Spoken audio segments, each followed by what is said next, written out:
രാജൻ സാറിനെ വേദിയിലേക്ക് ക്ഷണിക്കുന്നു. പാനൽ ചർച്ചയിൽ പങ്കെടുക്കുന്നവർ: അഷ്ടമൂർത്തി, കേരള സാഹിത്യ അക്കാദമി അവാർഡ് നേടിയ പ്രശസ്ത നോവലിസ്റ്റും ചെറുകഥാകൃത്തുമാണ് അഷ്ടമൂർത്തി. സന്തോഷ് ഏച്ചിക്കാനം, ചെറുകഥാ സമാഹാരത്തിനുള്ള കേരള സാഹിത്യ അക്കാദമി അവാർഡ് നേടിയ സന്തോഷ് ഏച്ചിക്കാനം സിനിമ, സീരിയൽ രംഗങ്ങളിലും അറിയപ്പെടുന്ന എഴുത്തുകാരനാണ്. PS റഫീഖ്, പ്രമുഖ ചെറുകഥാകൃത്തും തിരക്കഥാകൃത്തും ഗാനരചയിതാവുമാണ് PS റഫീഖ്. മികച്ച തിരക്കഥയ്ക്കുള്ള സംസ്ഥാന ചലച്ചിത്ര അവാർഡ് ഉൾപ്പെടെ നിരവധി പുരസ്കാരങ്ങൾ നേടിയിട്ടുണ്ട്. ഫ്രാൻസിസ് നൊറോണ, മലയാളത്തിലെ ശ്രദ്ധേയനായ നോവലിസ്റ്റും കഥാകൃത്തുമാണ് ഫ്രാൻസിസ് നൊറോണ. ജീവിതത്തിൻ്റെ ഭാവതീവ്രമായ ആവിഷ്കാരങ്ങൾ കൊണ്ട് വേറിട്ടു നിൽക്കുന്നവയാണ് നൊറോണയുടെ രചനകൾ.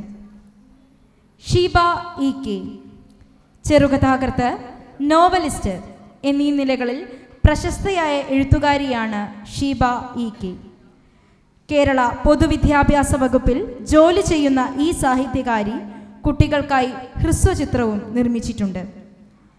റിഹാൻ റാഷിദ്, യുവ എഴുത്തുകാരിലെ ശ്രദ്ധേയമായ സാന്നിധ്യമാണ് നോവലിസ്റ്റായ റിഹാൻ റാഷിദ്. സമൂഹ മാധ്യമങ്ങളിലും ഓൺലൈൻ മാഗസിനുകളിലും ലേഖനങ്ങളും കുറിപ്പുകളും എഴുതുന്ന ഇദ്ദേഹം കോളമിസ്റ്റ് കൂടിയാണ്. പാനൽ ചർച്ചയിൽ പങ്കെടുക്കുന്ന എല്ലാ അതിഥികളെയും സ്വാഗതം ചെയ്യുന്നു. വേദി 3 ചങ്ങമ്പുഴ മന്ദിരത്തിൽ ഇപ്പോൾ പാനൽ ചർച്ച, കഥയുടെ ഉറവകൾ. ഹലോ പ്രിയപ്പെട്ടവരെ, കഥയുടെ ഉറവുകൾ എന്നതാണ് നമ്മുടെ ഇന്നത്തെ ആലോചനാ വിഷയം. മലയാളത്തിലെ ഏറ്റവും പ്രമുഖരായ, എല്ലാവർക്കും അറിയപ്പെടുന്ന, നിങ്ങളുടെയൊക്കെ പ്രിയപ്പെട്ട എഴുത്തുകാരാണ് ഇവിടെ എനിക്ക് രണ്ടു വശത്തുമായിട്ടുള്ളത്. കഥ എന്താണ്, കഥ എങ്ങനെയാണ് എഴുതപ്പെടുന്നത്, കഥയുടെ എഴുത്തിൻ്റെ ഒരു പിന്നാമ്പുറമാണ് തീർച്ചയായിട്ടും ഇന്നത്തെ ഈ വിഷയം കൊണ്ട് സംഘാടകർ ഉദ്ദേശിക്കുന്നത്. കഥ പല വിധത്തിലും ആവേശിക്കാം, പല തലങ്ങളിൽ എഴുതപ്പെടാം, കാലാനുസൃതമായി എൻ്റെ ഭാഷ മാറാം, ഉള്ളടക്കം, പ്രമേയം എല്ലാം. ഒരുപക്ഷെ കഥയുടെ ക്രോണോളജിയൊന്നും ഇപ്പോൾ നമുക്കങ്ങനെ വളരെ അക്കാഡമിക്കായിട്ട് പറയേണ്ട വേദിയല്ല. നായാട്ടിൻ്റെ നേർസാക്ഷ്യം, അനുഭവസാക്ഷ്യം അതേ രീതിയിൽ ആഖ്യാനം ചെയ്തുകൊണ്ട് ആരംഭിച്ച മലയാള കഥ ഇന്നെത്തി നിൽക്കുന്ന അനവധി സരണികളുണ്ട്. ഒരുപക്ഷെ ഇവിടെ ഇരിക്കുന്ന എഴുത്തുകാർ തന്നെ പല തലങ്ങളിൽ അവരുടെ എഴുത്ത് ഒന്നിക്കുന്നുണ്ടെങ്കിലും ഓരോ ധാരകളാണ്, ഓരോ ഭാഷയാണ്, ഓരോ തരത്തിലുള്ള പ്രമേയ സ്വീകാര്യങ്ങളാണ്. അപ്പോൾ ഇത് എങ്ങനെ സംഭവിക്കുന്നു എന്നതാണ്. അത് എഴുത്തിൻ്റെ ഒരു വലിയ എല്ലാ കാലത്തെയും എഴുത്തുകാർ നേരിട്ടിരുന്ന, അല്ലെങ്കിൽ വായനക്കാർ ആകാംക്ഷയോടെ അകമേ ചോദിച്ചിരുന്ന ഒരു സംശയമാണ്. എന്തുകൊണ്ട് ഈ കഥ ഇങ്ങനെ എഴുതപ്പെട്ടു, എന്തുകൊണ്ട് മറ്റൊരു തരത്തിൽ അത് ആഖ്യാനം ചെയ്യപ്പെട്ടില്ല? ഒരുപക്ഷെ ജീവിതത്തിലെ അനുഭവങ്ങളോ ജ്ഞാനങ്ങളോ അറിവുകളോ അല്ലെങ്കിൽ അപ്പുറത്തുള്ള ചരിത്രമോ ചരിത്രബോധമോ രാഷ്ട്രീയ തന്തുക്കളോ ഒക്കെ ആകാം കഥ, എന്തും ആകാം. പണ്ട് നോവലിനെ പറ്റി പറയുന്ന പോലെ എന്തും കുത്തി നിറയ്ക്കാം. പക്ഷെ നിറയ്ക്കുന്നത് മറ്റൊരാളിലേക്ക് എങ്ങനെ പരിവർത്തനം ചെയ്യപ്പെടുന്നു, സന്നിവേശിക്കപ്പെടുന്നു എന്നതാണ്. ഏറ്റവും കടുത്തൊരു ജീവിതാനുഭവം അതേ അർത്ഥത്തിൽ നല്ലൊരു കഥയായിക്കൊള്ളണമെന്നില്ല, മറിച്ചുമാണ്. ഒട്ടുമേ നമ്മളെ പൊള്ളിക്കാത്തൊരു അനുഭവമായിരിക്കാം ഒരുപക്ഷെ ജീവിതത്തിൽ നമ്മളെ എപ്പോഴും പ്രകമ്പനം കൊള്ളിക്കുന്നത്. അപ്പോൾ ഈ ഒരു വൈരുദ്ധ്യം എഴുത്തും ജീവിതവുമായിട്ട്, എഴുത്തും നമ്മുടെ ചുറ്റുപാടുമായിട്ട്, പരിസരവുമായിട്ട്, നമ്മുടെ അനുഭവങ്ങളായിട്ട്, പ്രകൃതിയുമായിട്ട് ഒക്കെ ഉണ്ടാകുന്ന ഒരു വൈരുദ്ധ്യാത്മകമായിട്ടുള്ള ഒരു തരം കൊടുക്കൽ വാങ്ങൽ ബന്ധം എങ്ങനെയാണ് ഓരോ എഴുത്തുകാരിലും പ്രവർത്തിക്കുന്നത്. ഒരുപക്ഷെ റഫീഖിൻ്റെ തന്നെ ഈ അടുത്ത് വായിച്ചൊരു കഥയിൽ വളരെ നിശബ്ദമായി പറയുന്നൊരു വരിയുണ്ട്, ഒരു പ്രയോഗമുണ്ട്. കാതോർത്താൽ മഴയുടെ അടരുകളിലൂടെ ഒഴുകിപ്പോകുന്ന, മണ്ണിൻ്റെ അടരുകളിലൂടെ ഒഴുകിപ്പോകുന്ന മഴയുടെ സ്വരം കേൾക്കാം, അതിൻ്റെ ഉറവ കേൾക്കാം, അതിൻ്റെ ഉറവകളുടെ ധ്വനിസാന്ദ്രമായ ഒരു തരം നിശബ്ദത കേൾക്കാം. ഇതാണ് ഓരോ കഥയും തരുന്നത്. അപ്പോൾ എന്തുകൊണ്ട് ചില കഥകൾ എഴുതപ്പെടാതെ പോകുന്നു, എന്തുകൊണ്ട് ഏറ്റവും തീക്ഷ്ണമായിട്ട് നമ്മൾ നേരിട്ട് അനുഭവിക്കുന്ന ഒരു അനുഭവത്തെ അതേ തീരത്തിൽ അല്ലെങ്കിൽ അത് അർഹിക്കുന്ന തരത്തിൽ ഒരു കഥയായിട്ട് മാറുന്നില്ല എന്നതും വിഷയമാണ്. അപ്പോൾ കഥയിൽ ഇന്നത് എനിക്ക് തോന്നുന്നു പലപ്പോഴും നേരിട്ടുള്ള ചില അനുഭവങ്ങൾ, ജീവിതം പറയുക ഒക്കെയുള്ള നമ്മുടെ ഫീച്ചർ രചനകളിൽ തന്നിട്ടുള്ള ഒരു വലിയ അതിലാഘവത്വം, അതാണ് വായനക്കാർ കൂടുതൽ ഇഷ്ടപ്പെടുന്നത്. നേരിട്ട് വളരെ ഡയറക്റ്റായിട്ട് ആ കാര്യം അങ്ങ് കേൾക്കുക, അനുഭവം എഴുത്ത്, അല്ലെങ്കിൽ ഇത്തരത്തിലുള്ള പല ക്ലീഷകളിൽ കഥ ഒതുങ്ങി പോകുന്നുണ്ട്. കഥ വരുമ്പോൾ നമുക്കറിയാം അതിനകത്ത് ഒരുപാട് തരത്തിലുള്ള അതിൻ്റെ കഥാപാത്രങ്ങളാകാം, അതിൻ്റെ സന്ദിഗ്ധകളാകാം, അങ്ങനെ ഒരുപാട് അതിൻ്റെ ക്രാഫ്റ്റ്, പ്രമേയം ഒക്കെ തമ്മിൽ ബന്ധപ്പെടുന്ന വലിയ വിഷയങ്ങളുണ്ട്. അതിലേക്കൊന്നും പോകാതെ വളരെ ലളിതമായിട്ട് വളരെ നേരെ ചൊവ്വേ പറയുക, ഡയറക്റ്റായിട്ട് കേൾക്കുക എന്നൊരു തരത്തിലേക്ക്, ഒരു അതിലാഘവത്വത്തിലേക്ക് അറിഞ്ഞോ അറിയാതെയോ എഴുത്തുകാരോ വായനക്കാരോ പോകുന്നുണ്ട്. ഞാൻ ഇത് അത്രയും ആമുഖമായിട്ട് പറയുകയാണ്. തീർച്ചയായിട്ടും ഒരു 1.5 മണിക്കൂറാണ് നമുക്ക് അനുവദിക്കപ്പെട്ട സമയം. കഥയുടെ വ്യത്യസ്തമായിട്ട് ധാരകളെ, പല തലമുറകൾ ഇവിടെയുണ്ട്. തീർച്ചയായിട്ടും അഷ്ടമൂർത്തി എന്ന് പറയുന്ന എഴുത്തുകാരൻ, ഓരോരുത്തരെയും പറ്റി വിശദീകരിക്കാൻ നേരമില്ല. നിങ്ങൾ വായനക്കാർ നേരിട്ട് അറിയുന്ന, വായിച്ചറിയുന്ന ഒക്കെയുള്ള എഴുത്തുകാരാണ്. അഷ്ടമൂർത്തി തുടങ്ങി വയ്ക്കട്ടെ.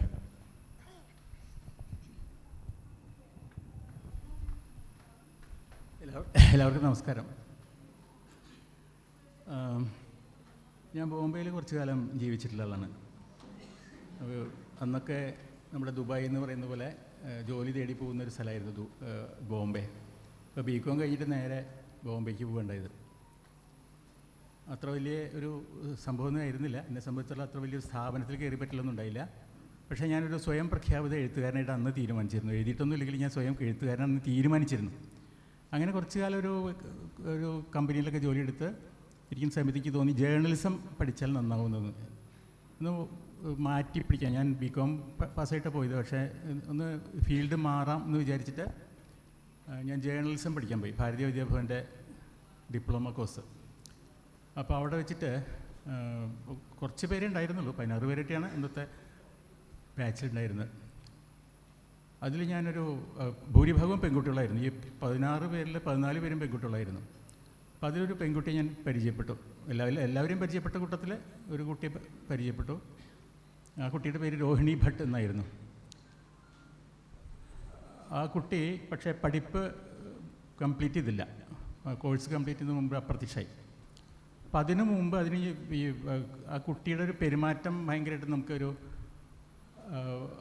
വിചിത്രമായിട്ട് തോന്നിയിരുന്നു. പലരോട്ട് എടുക്കാൻ ശ്രമിക്കുക, സംസാരിക്കാൻ ശ്രമിക്കുക, പക്ഷേ ആരും അങ്ങനെ അടുപ്പിക്കുന്നൊരു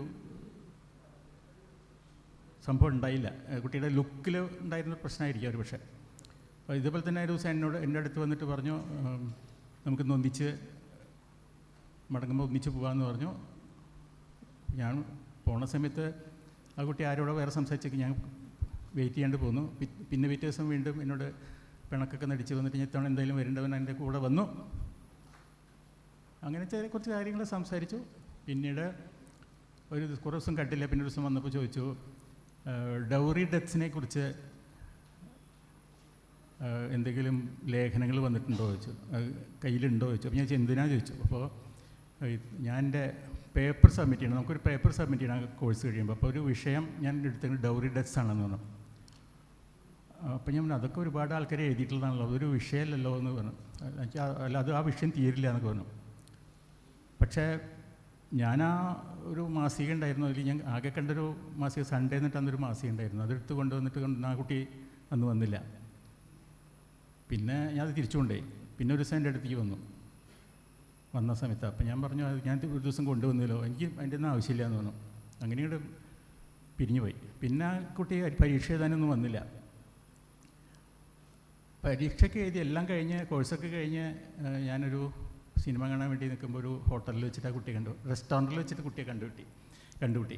അപ്പോൾ കുട്ടിയുടെ കൂടെ വേറെ ആളുണ്ടായിരുന്നു. അപ്പോൾ ഞാൻ എന്ത് പറ്റി ചോദിച്ചു. അല്ല, ഞാനത് കംപ്ലീറ്റ് ചെയ്തില്ല എന്ന് പറഞ്ഞു. അങ്ങനെയുടെ ആ കുട്ടിയുടെ കഥ അത്രയേ ഉള്ളൂ.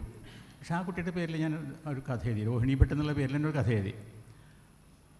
അത് എഴുതാനുള്ള കാരണം ഞാൻ തുടക്കം തന്നെ, ആദ്യത്തെ വാചകം തന്നെ സ്ത്രീധന മരണത്തെക്കുറിച്ചുള്ള ഓരോ വാർത്തകൾ കേൾക്കുമ്പോഴും ഞാൻ രോഹിണി ഭട്ടിനെ കുറിച്ച് ഓർത്തു പോകുന്നു എന്നാണ് ആദ്യത്തെ വാചകം.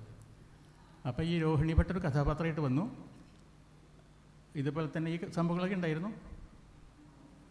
അപ്പോൾ ആ കുട്ടി കാണുമ്പോൾ പറയുന്നു, പിന്നെ അവസാനം കാണുമ്പോൾ ഹോട്ടൽ റെസ്റ്റോറൻറ്റിൽ വെച്ച് കണ്ടല്ലോ, പിന്നെ ആ കഥയിലെ അവസാനം ആ കുട്ടി പറഞ്ഞു എനിക്ക് വേറെ ദിവസം കാണണം എന്ന് പറഞ്ഞിട്ട് വരികയാണ്. അപ്പോൾ ഞാൻ ചോദിച്ചു എന്താ കഥയിലാട്ടോ, എന്താ ഈ സംഭവം, ഡൗറി ഡ്രസ്സിനെ കുറിച്ച് എഴുതാൻ പറഞ്ഞിട്ട്. അപ്പോൾ ആ കുട്ടി പറഞ്ഞു ഡൗറി ഡ്രസ്സ് ഒരു സ്ത്രീധനമരണം എന്ന് കേട്ട് കഴിഞ്ഞാൽ എനിക്ക് ഒരു സ്ത്രീധനമൊന്നുമല്ല ഇന്ത്യയിലത്തെ പ്രശ്നം. എൻ്റെ ചേച്ചി, കഥയാണ് കേട്ടോ, സംഭവമായിട്ട് ബന്ധമില്ല. എൻ്റെ ചേച്ചി സുമതിയെ സുധീർ കല്യാണം കഴിച്ചത് സ്ത്രീധനം വാങ്ങിയിട്ടില്ല. ഒരു പൈസ പോലും സ്ത്രീധനം വാങ്ങിയിട്ടില്ല എന്ന് മാത്രമല്ല, ഞങ്ങളുടെ കുടുംബത്തെ തീറ്റിപ്പോറ്റിയതും സുധീറാണ്. അപ്പോൾ പക്ഷെ സുമതി മരിച്ചു, സംശയാസ്പദമായ സാഹചര്യത്തിൽ സുമതി മരിച്ചു. പിന്നെ സുധീർ എന്ന കഥാപാത്രം, സുമതിയുടെ ഭർത്താവ് എന്നെ വിവാഹം കഴിക്കണമെന്ന് പറഞ്ഞു. എനിക്കത് ഒട്ടും ഇഷ്ടപ്പെട്ടില്ല. ഞാൻ എൻ്റെ സഹോദരനായിട്ടേ കണ്ടുള്ളൂ. പക്ഷെ എനിക്ക് സമ്മതിച്ചു കൊടുക്കേണ്ടി വന്നു. കാരണം എൻ്റെ അനിയത്തി കൗസല്യയിലായി പിന്നീട് അയാളുടെ കണ്ണ്. അപ്പോൾ കൗസല്യ എങ്ങനെ ഇതിൽ വിട്ടുകൊടുക്കരുത് വെച്ചിട്ട് ഞാൻ കല്യാണത്തിന് തീരുമാനിച്ചു. പറഞ്ഞിട്ട് ഈ കുട്ടിയുടെ വിവാഹ ക്ഷണക്കത്ത് കൊടുക്കുക, ഇയാൾക്ക് ഈ കഥ പറയുന്ന ആൾക്ക് കൊടുക്കുകയാണ്. പക്ഷേ ആ കുട്ടി ഇപ്പോൾ ഇയാളുടെ ഫ്ലാറ്റിൽ വരണ്ടെന്ന്, ഫ്ലാറ്റിൽ വന്നിട്ടാണ് സംസാരിക്കുന്നത്. അപ്പോൾ ആ കുട്ടി പറഞ്ഞു ഇങ്ങനെ സുധീർ എല്ലാ കാര്യത്തിലും വിജയിച്ച് വിലസുന്നത് എനിക്കിഷ്ടമല്ല. പിന്നെ ഞാൻ ഒരിക്കലും എൻ്റെ ഒരേ ഒരു കാര്യം എനിക്ക് ചെയ്യാവുന്നത് എൻ്റെ കന്യാകാത്വം ഇല്ലാത്ത എന്നെ സുധീറിൻ്റെ അടുത്തേക്ക് സുധീറിന് സമർപ്പിക്കാനാണ് ഉദ്ദേശം എന്ന് പറഞ്ഞിട്ട് വരികയാണ്. പിന്നെ അതങ്ങനെ കഥ അവസാനിക്കുക. പക്ഷെ പിന്നെ ആ കുട്ടി കാണുന്നില്ല കഥയിൽ. പിന്നെ കുറേ കാലം കഴിഞ്ഞിട്ട് ഒരു കത്ത് കിട്ടുന്നുണ്ട്, മേൽവിലാസം മേൽവിലാസം ഇല്ലാത്തൊരു കത്ത് കിട്ടുന്നു. അപ്പോൾ അതിലെഴുതിയിട്ടുണ്ട് കുട്ടികൾ ഇല്ലാത്തതായിരുന്നു സുമതിക്കുണ്ടായിരുന്ന കുറ്റം, ചേച്ചിക്കുണ്ടായിരുന്ന കുറ്റം കുട്ടികളുണ്ടാവില്ല എന്നുള്ളതായിരുന്നു. എനിക്കുള്ള കുറ്റം ഇത്രയും പെട്ടെന്ന് ഗർഭിണിയായി എന്നുള്ളതാണ് എൻ്റെ പേരിലുള്ള കുറ്റം. പക്ഷേ എനിക്ക് നിവൃത്തിയില്ല, കാരണം കൗസല്യ എൻ്റെ കൂടെയുണ്ട് മാത്രമേ ഉള്ളൂ. വീണ്ടും എഴുതാം എന്നിട്ട് പിന്നെ കോട്ടയത്തിലാണ് കഥ അവസാനിച്ചു. ഈ കഥ പക്ഷേ ഒരുപാട് ശ്രദ്ധിക്കപ്പെട്ട, എൻ്റെ കഥകളിൽ ഏറ്റവും അധികം ശ്രദ്ധിക്കപ്പെട്ട ഒരു കഥയായിരുന്നു. അത് കാരണം ഞാൻ അതിനെക്കുറിച്ച് പറയാൻ തീരുമാനിച്ചത്. അത് സ്ത്രീധനമരണത്തിനെ കുറിച്ചല്ല, സ്ത്രീധനത്തിനെതിരെയുള്ളൊരു കഥയാണെന്ന് പറഞ്ഞിട്ട് പലരും പറഞ്ഞത്. അതല്ല, സത്യത്തിൽ സ്ത്രീധനത്തിനെ കുറിച്ചല്ല. സ്ത്രീധനം ഒരു ഇഷ്യൂ അല്ല എന്നാണ് ഞാനതിൽ പറയാൻ ഉദ്ദേശിച്ചത്. അങ്ങനെ ഉദ്ദേശിച്ചിട്ടൊന്നുമില്ല, കഥയിൽ അങ്ങനെയാണ്. കാരണം ഞാൻ പറഞ്ഞില്ലേ, എൻ്റെ ചേച്ചിയെ കല്യാണം കഴിച്ച ഒരു പൈസ സ്ത്രീധനം വാങ്ങിയിട്ടല്ല, പക്ഷേ മൂപ്പരനെ ഞങ്ങൾ വിലക്കെടുത്ത പോലെയായിരുന്നു. അപ്പോൾ ഇതിൽ ഈ കുട്ടി പറയുന്നുണ്ട് ഡൗറി ഡ്രസ് എന്നൊരു അങ്ങനെ ഒരു വിഷയമില്ല. ഇത് കേട്ട് കഴിഞ്ഞാൽ വെറുപ്പാണ്. കാരണം ഇതൊന്നുമല്ല ഇന്ത്യയിലത്തെ പ്രശ്നം. പുരുഷൻ്റെ മേധാവിത്വം അവസാനിപ്പിക്കണം. അത് നിലനിൽക്കുന്നിടത്തോളം കാലം ഇവിടെ സ്ത്രീധനം ഒന്നും ഒരു വിഷയമല്ല. അതാണ് പ്രധാന വിഷയം ഈ കുട്ടി പറയുന്നത്, രോഹിണി ഭട്ട് പറയുന്നത്. അപ്പോൾ ഈ രോഹിണി ഭട്ട് എന്ന പേര് തന്നെ ഞാൻ ഉപയോഗിക്കാനുള്ള കാരണം എനിക്ക് വേറെ പേര് തോന്നിയില്ല. പിന്നെ അത് ആ കുട്ടി ഇതൊന്നും അറിയണ്ടാവില്ല. ഞാൻ ഗുജറാത്തിൽ നിന്ന് വന്നൊരു കുട്ടിയായിരുന്നു. അങ്ങനെ ആ കഥാപാത്രം അതിൽ ഇപ്പോഴും കിടക്കുന്നുണ്ട്. പിന്നെ അതിന് ഈ പറഞ്ഞ പോലെ എൻ രാജൻ ദേശാഭിമാനി വാരാന്ത്യപതിപ്പിൻ്റെ എഡിറ്ററായിരിക്കുന്ന സമയത്ത് ഒരു കഥയ്ക്ക് പിന്നിലെ കഥ എഴുതി തരണം എന്ന് പറഞ്ഞു. അതൊരു കഥയാക്കേണ്ടി വന്നു. കാരണം ഞാൻ രോഹിണി ഭട്ടിനെ രാജൻ ആവശ്യപ്പെട്ടത് ഏതെങ്കിലും കഥാപാത്രം പിന്നീട് മുന്നിൽ വന്ന് വിട്ടിട്ടുണ്ടോ എന്നാണ്. നമ്മൾ എഴുതി കഴിഞ്ഞൊരു കഥാപാത്രം അങ്ങനെ ഒരു വിഷയമാണ് തന്നത്. പക്ഷേ രോഹിണി ഭട്ടിൻ്റെ ഒരിക്കലും വന്നിട്ടില്ല. പക്ഷെ ഞാൻ അതും ഒരു കഥ പോലെയാണ് രാജന് എഴുതി കൊടുത്തത്. കാരണം ഞാൻ റെസ്റ്റോറൻറ്റിലിരിക്കുമ്പോൾ പെട്ടെന്ന് രോഹിണി ഭട്ട് അവിടെ നിന്ന് പ്രത്യക്ഷപ്പെടുന്നതും അല്ല അടുത്തേക്ക് ചെല്ലുമ്പോഴേക്കും ആ കുട്ടിയെ അപ്രത്യക്ഷമാകും. അത് രോഹിണി ഭട്ടാണോ അല്ലേ എന്നുള്ളത് ഉറപ്പിക്കില്ല. അങ്ങനെ ഒരു കഥ പോലെ ആണ് ഞാൻ രോഹിണി ഭട്ടിനെ വീണ്ടും കണ്ടപ്പോൾ എന്നിട്ട് ലേഖനം എഴുതിയിട്ടുണ്ട്. അപ്പോൾ ഇത്രയും ഞാൻ പറഞ്ഞത് ഏതെങ്കിലും ഒരു കഥയെക്കുറിച്ച് സംസാരിക്കാം എന്നുള്ള കാരണം കൊണ്ടാണ് ഞാനത് പറഞ്ഞത്. പിന്നെ അതുമാത്രമല്ല കുറച്ചെങ്കിലും വായിക്കപ്പെട്ടുള്ളൊരു കഥയാണ് എന്നുള്ളത് കൊണ്ട് ഇത്രയാണ് എനിക്ക് എൻ്റെ ഈ അനുഭവം ഞാൻ പറയുന്നത്. കഥയുടെ ഉറവിടം എന്ന് പറയുമ്പോൾ ഇത് ഞാൻ വളരെ പെട്ടെന്ന് എഴുതിയൊരു കഥയാണ് കേട്ടോ. എൻ്റെ മനസ്സിൽ ഞാൻ നാട്ടിലൊക്കെ തിരിച്ചു വന്ന് കുറേ കാലം കഴിഞ്ഞിട്ട് ഒരു ദിവസം വളരെ പെട്ടെന്ന് എഴുതിയ രണ്ട് കഥകളിൽ ഒന്ന് ഇതാണ്. അങ്ങനെ വളരെ അനായാസമായിട്ട് എഴുതി തീർത്ത ഒരു കഥയാണ് രോഹിണി ഭട്ട്. ഇനി മലയാളിയുടെ മനസ്സിൽ എക്കാലത്തും ഇങ്ങനെ ഒരുപാട് വായിക്കപ്പെടുകയും ഒരുപാട് ചർച്ച ചെയ്യപ്പെടുകയും പെട്ട ഒരു കഥയാണ് കൊമാലയും നമ്മുടെ ഇച്ചിക്കാനത്തിൻ്റെ ബിരിയാണിയും. ഇത് ഞാൻ പറയാൻ കാരണം ഏറ്റവും അടുത്ത് ഞാൻ ഇന്നലെ വായിച്ചൊരു കഥ, ഞാൻ തന്നെ ജോലി ചെയ്തിരുന്ന ദേശാഭിമാനിയിൽ യക്ഷിഗാനത്തിൻ്റെ കഥ വന്നത് ചില്ല് വീർന്നുള്ള കഥയാണ്. അതിലും കേന്ദ്രപ്രമേയം വരുന്നത് വിശപ്പാണ്, തീവ്രമായ ദാരിദ്ര്യമാണ്. അതൊരു പാൻ ഇന്ത്യൻ കഥയാണ്. ഒരുപക്ഷെ മലയാളി ഈ കേരളത്തിൻ്റെ ഒരു ചെറിയ അതിരുകൾക്കകത്തല്ല, പുറത്തേക്ക് നോർത്ത് ഇന്ത്യയിലേക്കും ഉത്തരേന്ത്യൻ കഥാപാത്രങ്ങളിലേക്കൊക്കെ പോകുന്നു. പക്ഷേ അടിസ്ഥാനം മനുഷ്യൻ്റെ, ഇപ്പോൾ ഈ ആനന്ദൻ്റെയൊക്കെ കഥകളിൽ നമ്മൾ പറയുന്ന പോലെ അത് നൈതികതയുടെ പ്രശ്നമാണ്, അധികാരത്തിൻ്റെ പ്രശ്നമാണ്. അത്തരം ദർശനങ്ങളെ കഥയിലേക്ക് ആവിഷ്കരിക്കപ്പെടുമ്പോൾ പലപ്പോഴും കഥയുടെ ആ സൗന്ദര്യം, കഥയുടെ നമ്മൾ ആഗ്രഹിക്കുന്ന തരത്തിലുള്ളൊരു ഘടനയോ ശില്പമോ ഭംഗിയോ ഒന്നും കാണുന്നില്ല. അത് പലപ്പോഴും മറ്റൊരു തലത്തിലേക്ക് അത് കൊണ്ടുപോകുന്നു. പക്ഷേ ഇവിടെ സന്തോഷിൻ്റെ കഥകളിൽ ഈ പറയുന്ന ഒരു കേന്ദ്രഭാവത്തെ, വിശപ്പെന്ന് പറയുന്ന മനുഷ്യൻ്റെ എക്കാലത്തെയും അതിതീവ്രമായൊരു അനുഭവത്തെ വളരെ സൂക്ഷ്മമായിട്ട് കഥയിലേക്ക് ആവാഹിക്കുന്നത് ഞാനിങ്ങനെ പറഞ്ഞു വെക്കുന്നതേ ഉള്ളൂ. പക്ഷേ സന്തോഷം ഒരുപക്ഷെ മറ്റൊരു കഥയെപ്പറ്റിയാകാം പറയുക. ഒരു ആമുഖം എന്ന നിലയിൽ ഇത്രയും ഒരു ഓർമ്മ വ്യക്തിപരമായിട്ട് പങ്കുവെച്ചുകൊണ്ട് സന്തോഷം ക്ഷണിക്കുന്നു. എല്ലാവർക്കും വിനീതമായ നമസ്കാരം. ഞാൻ ഇന്ന് പറയാൻ ഉദ്ദേശിക്കുന്നത് എൻ്റെ സിംഗപ്പൂർ എന്ന് പറയുന്ന ഒരു കഥയുണ്ട്. മാതൃഭൂമി ആഴ്ചപ്പതിപ്പിൽ പ്രസിദ്ധീകരിച്ച കഥയാണ്. അപ്പോൾ അതിനെക്കുറിച്ചാണ് ഞാൻ ഇന്ന് പറയാൻ ഉദ്ദേശിക്കുന്നത്. അപ്പോൾ അത് നമ്മുടെ ഭക്തി അല്ലെങ്കിൽ നമ്മുടെ വിശ്വാസം ഇതൊക്കെ എങ്ങനെ മാർക്കറ്റ് ചെയ്യപ്പെടുന്നു എന്നതിനെ കുറിച്ച് ഉള്ള ഒരു കഥയാണ്. അപ്പോൾ ആ കഥയുടെ ഒരു അനുഭവത്തെക്കുറിച്ച് സംസാരിക്കാം. അപ്പോൾ ഇത് കാസർഗോഡ് ജില്ലയിലെ വടക്കൻ പ്രദേശങ്ങൾ, അതായത് മഞ്ചേശ്വരം അതൊക്കെ പോലെയുള്ള ഒരു സ്ഥലത്താണ് കഥ നടക്കുന്നത്. അപ്പോൾ അത് കർണാടക മലയാളികളും അതുപോലെ തന്നെ കന്നഡക്കാരും ഒക്കെ ചേർന്ന ഒരു സങ്കര ഭാഷയാണ്. നമ്മളവിടെ 10-27 ഭാഷയുണ്ടല്ലോ. അപ്പോൾ ആ കൾച്ചർ മുഴുവൻ അവിടെയുണ്ട്. അപ്പോൾ ഇപ്പോഴും ഈ പറയുന്ന പോലെ അടക്കാത്തോട്ടവും അതുപോലെ തന്നെ മാരുതി 800 കാറും ഒക്കെ ആയിട്ട് നടക്കുന്ന ആളുകൾ ഇപ്പോഴും ആ ഭാഗത്തൊക്കെ ഉണ്ട്. അപ്പോൾ അങ്ങനെയുള്ള ഒരു കുടുംബത്തിനകത്ത് ശ്രീനിവാസ എന്ന് പറയുന്ന ഒരാളുടെ കുടുംബത്തിനകത്ത് നടക്കുന്ന കഥയാണ്. അപ്പോൾ ശ്രീനിവാസയുടെ വീട്ടിൽ ഭയങ്കരമായ ഈ ആപത്തുകൾ ഉണ്ടായിക്കൊണ്ടിരിക്കുകയാണ് അയാളുടെ ജീവിതത്തിൽ. അയാൾ അടക്കാത്തോട്ടം ഉണങ്ങിപ്പോകുന്നു. പിന്നെ അയാളുടെ ഒരു സഹോദരിയുണ്ട്, അവർ ഇവിടെയാണ്, സിംഗപ്പൂരാണ്. അപ്പോൾ ആ സിംഗപ്പൂരിൽ അവരുടെ മകൾക്ക്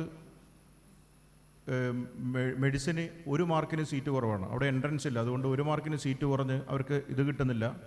പിന്നെ അതുപോലെ തന്നെ നാട്ടിലുള്ള വേറൊരു ഡൽഹിയിൽ എവിടെയുള്ള ഒരു സഹോദരിയുടെ മകൾക്ക് ആദ്യ കുട്ടിയുണ്ടായി അബോർഷനായി പോകുന്നു.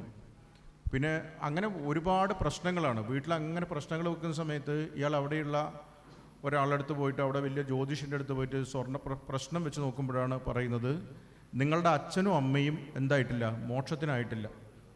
നിങ്ങളുടെ അച്ഛനും അമ്മയും ഇങ്ങനെ അലഞ്ഞ് നടന്നുകൊണ്ടിരിക്കുകയാണ്. കാരണം അവർ മരിച്ചുപോയി. അപ്പോൾ അലഞ്ഞ് നടന്നുകൊണ്ടിരിക്കുകയാണ്. അപ്പോൾ അവരുടെ ഉപദ്രവമാണ് നിങ്ങൾക്ക് സംഭവിക്കുന്നതെന്ന്. അപ്പോൾ അങ്ങനെ ഓരോ തവണ എന്താ പ്രശ്നം എന്ന് പറഞ്ഞു കഴിഞ്ഞാൽ അത് ഇവർക്ക് മനസ്സിലായി. കാരണം കാക്ക എടുക്കുന്നില്ല. അതായത് ഇവർക്ക് ഈ ഇത് വെച്ച് കഴിഞ്ഞ് കഴിഞ്ഞാൽ അവർക്ക് കാക്കക്ക് കൊടുക്കുന്ന ബലിയിടുന്നുണ്ടല്ലോ. ബലിയിട്ട് കഴിഞ്ഞിട്ട് ആ ബലിയിട്ട ദിവസം തന്നെ കാക്ക എടുത്തിട്ടില്ല. ഇപ്പോൾ എൻ്റെ അച്ഛൻ ഒരു 4-5 വർഷം മുമ്പാണ് മരിച്ചത്, 3-4 വർഷമായി. അപ്പോൾ ഞങ്ങളൊക്കെ അവിടുന്ന് ഈ ബലിച്ചോറൊക്കെ കൊണ്ടുവച്ചിട്ടാകുമ്പോൾ അത് വീട്ടിൽ അകത്തുള്ള കോഴി ഉറുമ്പൊക്കെയാണ് ഇത് കഴിച്ചത്. പിന്നെ മോക്ഷം കിട്ടിയിട്ടുണ്ടോ എന്ന് എനിക്കറിയില്ല. പിന്നെ ഞാൻ അതിൻ്റെ പുറകെ പോയിട്ടുമില്ല. അപ്പോൾ ജീവിച്ചിരിക്കുമ്പോൾ അച്ഛൻ്റെ പുറകെ തന്നെ ഉണ്ടായിരുന്നു. പക്ഷേ മരിച്ചതിന് ശേഷം നമ്മൾ അച്ഛൻ്റെ പുറകെ പോകേണ്ട കാര്യമില്ലല്ലോ. അപ്പോൾ അതുകൊണ്ട് പോയിട്ടില്ല. അപ്പോൾ ഇങ്ങനെ പല പ്രശ്നങ്ങളുണ്ടാകുന്നു. അപ്പോൾ ഈ കാക്ക എടുക്കുന്നില്ല. അപ്പോൾ ഒന്നാമത് കാക്ക എടുക്കുന്നില്ല എന്ന് പറഞ്ഞാൽ നമ്മുടെ നാട്ടിൽ കാക്കയില്ല. ഈ പ്രകൃതിയും മനുഷ്യനുമായിട്ടുള്ള ബന്ധങ്ങളെല്ലാം നഷ്ടപ്പെട്ടു പോയി. പണ്ട് നമ്മുടെ വീട്ടിൽ നമ്മളെ മുത്തശ്ശിമാരൊക്കെ കാക്കകളോടൊക്കെ സംസാരിക്കുന്ന മുത്തശ്ശിമാരുണ്ടായിരുന്നു. ഇപ്പോൾ വേസ്റ്റ് ബിന്നും മറ്റേ സംഭവങ്ങളും ഹരിത കർമ്മസേനയൊക്കെ വന്നോടുകൂടിയിട്ട് കാക്കയുടെ പ്രസക്തി നമ്മുടെ നാട്ടിലില്ലാണ്ടായി. അപ്പോൾ അതുകൊണ്ട് കാക്കയില്ല. പിന്നെ കാക്ക എന്ന് പറഞ്ഞു കഴിഞ്ഞാൽ ഇപ്പോൾ മറ്റേ സാധാരണ ഈ കടപ്പുറത്തുള്ള കാക്ക വന്നിട്ട് കാര്യമില്ല. കാരണം വെച്ചാൽ അത് അതിൻ്റെ അകത്ത് ആത്മാവിന് സ്പേസ് ഒന്നും ഉണ്ടാവില്ല. കാരണം ഇത് കുറച്ചും കൂടി വലിയ, അതുപോലെ തന്നെ ഒരു ലുക്കിൽ തന്നെ ഭയങ്കര ആത്മാവ് വന്ന് നിൽക്കുന്ന പോലെയുള്ള ഒരു ഫേസും അങ്ങനെയൊക്കെയുള്ള രൂപവും ഭയങ്കര ഒരു ഗൗരവമൊക്കെയുള്ള കാക്കകളുണ്ട്. അത്തരത്തിലുള്ള കാക്ക മാത്രമേ, കാക്കയുടെ ശരീരത്തിൽ മാത്രമേ ആത്മാവ് ഉണ്ടാവുകയുള്ളൂ. അപ്പോൾ ഇങ്ങനെയുള്ള ഒരുപാട് പ്രശ്നങ്ങളും ഒക്കെ ഇത് എടുക്കുന്നില്ല എന്നുള്ളതാണ് പ്രശ്നം. അപ്പോൾ ഇങ്ങനെ നിൽക്കുമ്പോഴാണ് ലാസ്റ്റായിട്ട്, അപ്പം നമ്മുടെ ഇവിടെ കിടക്കുന്ന ഈ സിംഗപ്പൂരൊക്കെ കിടക്കുന്ന മറ്റേ ഈ അളിയൻ പറയുന്നുണ്ട്. അളിയൻ ഈ പറയുന്ന പോലെ ആ സമയത്തൊക്കെ ഇതായിരിക്കും, ഈ വെക്കേഷൻ പീരീഡൊക്കെ ഇപ്പോൾ ഭയങ്കര ഈ ഫെസ്റ്റിവൽ സീസണിലൊക്കെയാണ് ഈ പരിപാടി വരുന്നതാണെങ്കിൽ അതിഭീകരമായിട്ട് മറ്റേ ഫ്ലൈറ്റ് ടിക്കറ്റൊക്കെ ഭയങ്കര കൂടുതലാണ്. അപ്പോൾ പുള്ളിക്കാരൻ പറയുന്നുണ്ട് ഈ 2 അണ്ണത്തിനെയും, അതായത് ഇവളച്ഛനും അമ്മയും എത്രയോ കമ്പിളി പുതപ്പും ഈ വാക്കിംഗ് സ്റ്റിക്കും അതും ഇതും ഒക്കെ വാങ്ങിച്ചു കൊണ്ട് കൊടുത്തിട്ടുണ്ട്. എന്നിട്ട് പോലും ഈ ചത്ത് കഴിഞ്ഞിട്ട് ഇങ്ങനത്തെ പരിപാടി നമ്മളോട് നടത്തണമെന്നൊക്കെ അവർ പറഞ്ഞുകൊണ്ടിരിക്കുക. അപ്പോൾ ഇതൊക്കെ കഴിഞ്ഞ് ലാസ്റ്റായിട്ട് അയാൾ പറഞ്ഞു ഇതിപ്പോൾ ലാസ്റ്റ് വരെ ഇത് അവസാനത്തെ മോക്ഷമായിരിക്കും.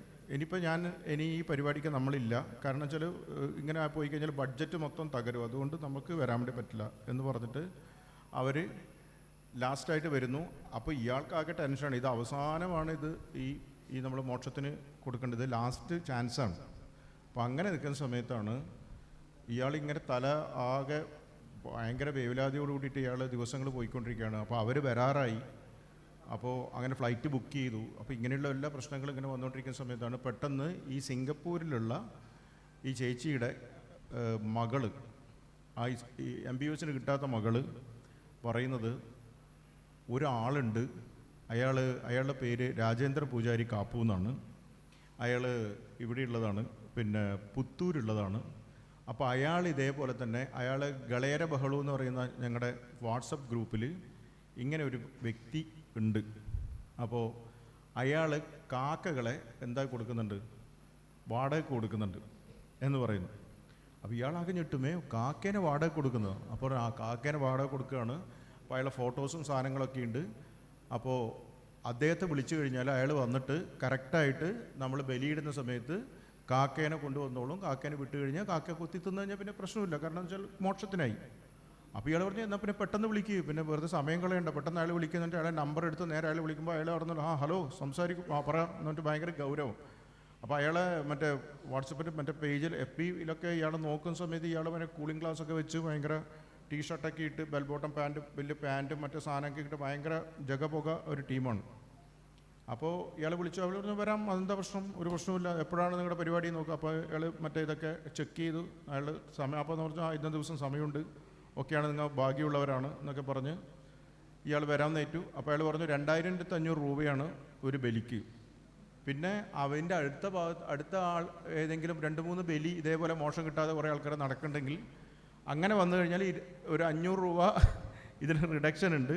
പിന്നെ ഇതിൻ്റെ ആക്കി കഴിഞ്ഞാൽ GST മറ്റു സംഭവങ്ങളൊക്കെ വേറെ വരും. അപ്പോൾ പിന്നെ വന്നു കഴിഞ്ഞാൽ ഇതേപോലെ തന്നെ 3 സ്റ്റാർ 4 സ്റ്റാർ ഹോട്ടലിൽ മാത്രമേ താമസിക്കൂ. അപ്പോൾ വന്നു കഴിഞ്ഞാൽ കാറിലെ മാത്രമേ വരുള്ളൂ. AC കാക്കയ്ക്ക് AC വേണം. അപ്പോൾ അങ്ങനെ AC-യിൽ വരും, അവിടെ താമസിക്കും. താമസിച്ചിട്ട് രാത്രി എനിക്ക് മാത്രം ഫുഡ് മതി, കാക്കയ്ക്ക് ഫുഡ് വേണ്ട. കാക്കയ്ക്ക് ഫുഡ് കൊടുത്തു കഴിഞ്ഞാൽ പിറ്റേ ദിവസം എന്ത് ഇല്ല, ഇത് കൂത്തി തിന്നില്ല. അപ്പോൾ അതൊരു കാക്കേനെ അന്ന് രാത്രി പട്ടിണി കിടത്തി ഇയാൾ ഫുഡൊക്കെ അടിച്ച്. അപ്പോഴേക്കും ഇവിടെ ഭയങ്കര സന്തോഷമായി. മറ്റേ അളിയൻ വന്നു, എല്ലാവരും വന്നു. അളിയനോട് പറയുന്നുണ്ട് മോനെ ഇത് അവസാനത്തെ ഇതാണ്, പറഞ്ഞു ഒന്നും പേടിക്കാനില്ല, ഇപ്രാവശ്യം കാക്ക കൊത്തി കാക്ക എടുക്കും, മോക്ഷം ഉറപ്പാണ് ഇപ്രാവശ്യം എന്ന് പറഞ്ഞു. അപ്പോൾ അങ്ങനെ പറഞ്ഞ് നേരെ വന്ന് ഇവർ ബലിച്ചോറൊക്കെ ഉണ്ടാക്കി രാവിലെ പരിപാടിയിലാക്കി നോക്കുമ്പോഴേക്ക് രാത്രി ഇയാൾ വന്നു. നേരെ ഇതേപോലെ സ്റ്റാർ ഹോട്ടലിൽ റൂം കൊടുത്തു, കാക്കയുണ്ട്, എല്ലാം റെഡിയായി. ഇയാൾ പറഞ്ഞ് 50 മീറ്റർ അപ്പുറം ഞാൻ നിൽക്കും, കാരണം കാണാൻ പാടില്ല ആൾക്കാർ. അപ്പോൾ 50 മീറ്റർ 100 മീറ്റർ അപ്പുറത്ത് നിൽക്കും, ഇവിടുന്ന് 50 മീറ്റർ.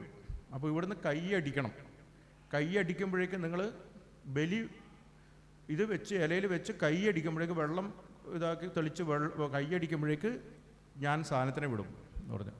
ഓക്കേ എന്നും പറഞ്ഞ് ഇയാൾ ഇതെല്ലാം കൂടി വലിച്ചോറൊക്കെ ഉരുട്ടി വെച്ചിട്ട് കൈ അടിക്കുമ്പോൾ കാക്കയുമില്ല, ഒന്നുമില്ല. അപ്പോൾ ഇയാളിതെന്താണ് കാക്ക വരാതെ നോക്കി എല്ലാവരും ഇയാളുടെ മുഖത്തേക്ക് നോക്കിക്കൊണ്ടിരിക്കുമ്പോഴാണ് പിറകിൽ കാണുന്നത് കാപ്പൂനെയും കാക്കേനെയും അവിടുത്തെ ആനിമൽ പ്രൊട്ടക്റ്റ് ആക്ട് പ്രകാരം മറ്റേ വനം വകുപ്പ് വന്നിട്ട് അറസ്റ്റ് ചെയ്തിരിക്കുകയാണ്. അറസ്റ്റ് ചെയ്തിട്ട് കാപ്പൂനെയും കാക്കേനെയും ജീപ്പിലിട്ടിട്ട് കൊണ്ടുപോകുമ്പോൾ ഇതിൻ്റെ പിറകെ വലിച്ചോറ് ഉരുട്ടി വെച്ച നാക്കിലയുമായിട്ട് മോക്ഷം കൊടുക്കൂ, എൻ്റെ അച്ഛനെ ഒന്ന് മോക്ഷം കൊടുക്കൂ എന്ന് പറഞ്ഞിട്ട് ഓടിപ്പോകുന്ന ശ്രീനിവാസയിലാണ് ആ കഥ അവസാനിക്കുന്നത്.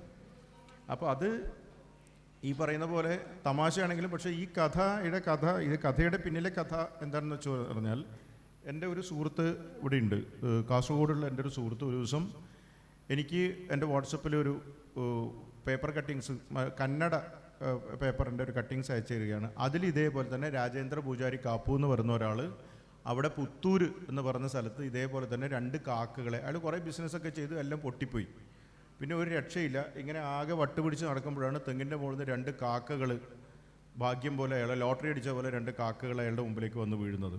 അങ്ങനെ ഇയാൾ ഈ 2 കാക്കകളിൽ ഇതിനെ വെച്ചിട്ട് എന്തെങ്കിലും ഒന്ന് ചെയ്യാം എന്ന് പറഞ്ഞിട്ട് ഈ കാക്കേനെ കൊണ്ടിട്ട് ഇയാൾ ട്രെയിൻ ചെയ്യുകയും അങ്ങനെ പുള്ളി ഈ പരിപാടിയാണ് ഇപ്പോൾ നടത്തുന്നത് എല്ലായിടത്തേക്കും. അപ്പോൾ ഇതിനകത്ത് ഈ അങ്ങനെ ഇയാൾ ഇതേപോലെ തന്നെ 2500 രൂപ GST, അങ്ങനത്തെ GST ഒക്കെ നമ്മൾ എഴുതുന്നതാണ്, അപ്പോൾ അതൊക്കെ കഥയൊക്കെ ഉള്ളതാണ്.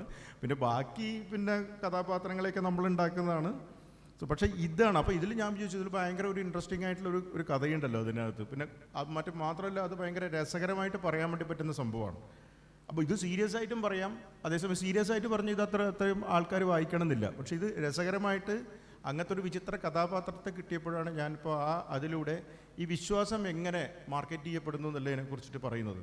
കാരണം ഈ നമുക്ക് രക്ഷയില്ല, കാരണം നമ്മൾ തോന്നും വിശ്വാസത്തിൻ്റെ അടിമയാണ്. ഞാൻ ഒരു ദൈവവിശ്വാസിയല്ല, ഞാനിപ്പോൾ ഈ ഇങ്ങനത്തെ ആചാരങ്ങൾ. പക്ഷേ എൻ്റെ അച്ഛൻ മരിച്ചു കഴിഞ്ഞപ്പോൾ ഒരു ദിവസമെങ്കിലും എനിക്ക് വെളിയിടേണ്ടി വന്നു, കാരണം വിടുന്നില്ല. കാരണം എല്ലാവരും കൂടി വളഞ്ഞു നിന്നിട്ട് പിന്നെ അവിടെ നമ്മൾ അതിൽ നിന്ന് വിട്ടുമാറി നിന്ന് കഴിഞ്ഞാൽ പിന്നെ എല്ലാവരും കൂടി നിലവിളിയാവും. പിന്നെ എപ്പോഴെങ്കിലും എന്തെങ്കിലും ഒരു പ്രശ്നം വന്നു കഴിഞ്ഞാൽ ഇവൻ പണ്ട് വെളിയിടാത്തതുകൊണ്ടാണ്. അപ്പോൾ ഞങ്ങൾക്ക് വേറെ ഗുണമുള്ളതെന്ന് വെച്ചാൽ അരയിൽ ഒരു തുണി ചുറ്റിയിട്ട് ഒരു കത്തി വെക്കും ഇവിടെ. അപ്പോൾ ഈ കത്തി ആർക്കും എടുത്ത് കൊടുത്തു കഴിഞ്ഞാൽ പിന്നെ പ്രശ്നമില്ല, കാരണം സ്ഥാനം മറ്റൊരാൾക്ക് കൊടുക്കാം. ഞാൻ പിറ്റേ ദിവസം തന്നെ ഒറ്റ ദിവസം വെളിയിട്ടിട്ട് പിറ്റേ ദിവസം തന്നെ എൻ്റെ മരുവനെ കത്തി ഏൽപ്പിച്ചു, പിന്നെ അവൻ്റെ പരിപാടിയായിരുന്നു. അപ്പോൾ ഇത് അത്രയധികം വിശ്വാസം, നമ്മൾ പോലും അതിനകത്ത് പെട്ടുപോകുന്നുള്ളതാണ്. അപ്പോൾ ഈ ഒരു സംഭവം എന്നിട്ട് എന്തെടുത്തു, ഏത് കാക്ക വന്നിട്ട് ഇത് കാക്കയില്ല, കാക്ക വേണ്ടെന്ന കാക്ക. അപ്പോൾ സിംഗപ്പൂരിൽ നിന്ന് പറയുന്ന സ്ഥലത്ത് കാക്കകളില്ല എന്നാണ് പറയുക. കാക്കകളില്ലാത്ത ഒരു രാജ്യമാണ് സിംഗപ്പൂർ എന്ന് പറയുന്നത്. അപ്പോൾ അങ്ങനെയാണ് ഞാനതിന് സിംഗപ്പൂർ എന്ന് പറയുന്ന പേര് കൊടുക്കുന്നത്. അപ്പോൾ ഇതാണ് ആ കഥയുടെ ഒരു പശ്ചാത്തലം. അപ്പോൾ അങ്ങനെ നമുക്കിങ്ങനെ പല അനുഭവങ്ങൾ തുടർന്ന് നേരത്തെ പറഞ്ഞ പോലെ സ്വന്തമായിട്ടുള്ള അനുഭവങ്ങളുണ്ട്, മറ്റുള്ളവർ പറയുന്ന അനുഭവങ്ങളുണ്ട്, നമ്മൾ സ്വപ്നങ്ങളും കാണുന്ന അനുഭവങ്ങളുണ്ട്.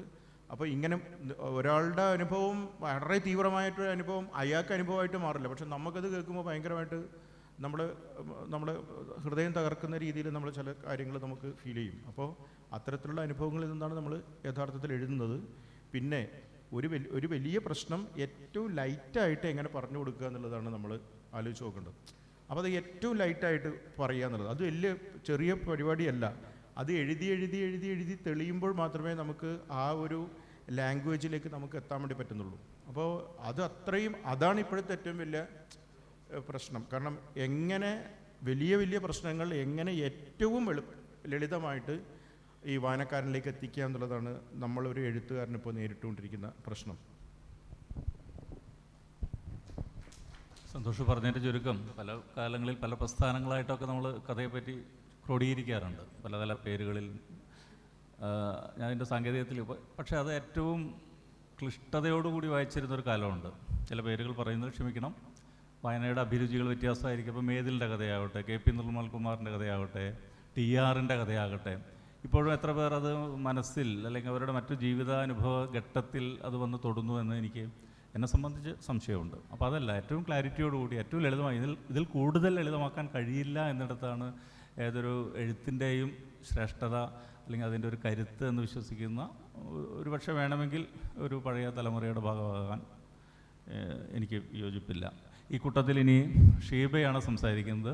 ഷീബ ഞാൻ ഈ പറഞ്ഞു നിർത്തിയതിൻ്റെ അവസാനമാണ്. വളരെ തെളിച്ചത്തിൽ, വളരെ ഡയറക്റ്റായിട്ട്, ഒട്ടും എഴുച്ചുകെട്ടില്ലാതെ മനുഷ്യജീവിതത്തെ അതിൻ്റെ ചെറിയ വലിയ ചെറിയ സാധാരണതകളിൽ നിന്ന് അതിസാധാരണമായ കഥകൾ എഴുതുന്ന.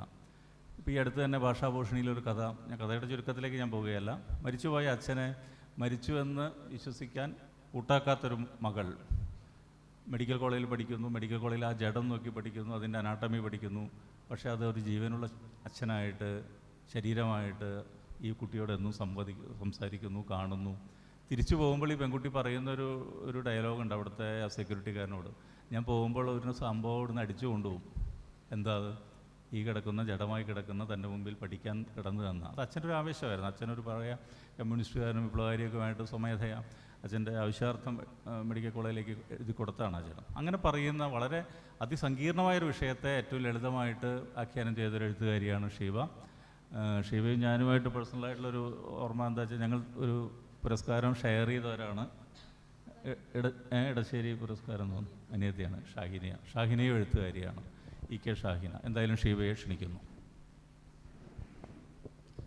നമസ്കാരം. വർഷത്തിൽ 1-2 കഥകൾ അല്ലെങ്കിൽ 2-3 വർഷം കൂടുമ്പോൾ ഒരു പുസ്തകം, ഇങ്ങനെയൊക്കെ വളരെ കുറച്ച് മാത്രം എഴുതുന്ന ഒരാളാണ്.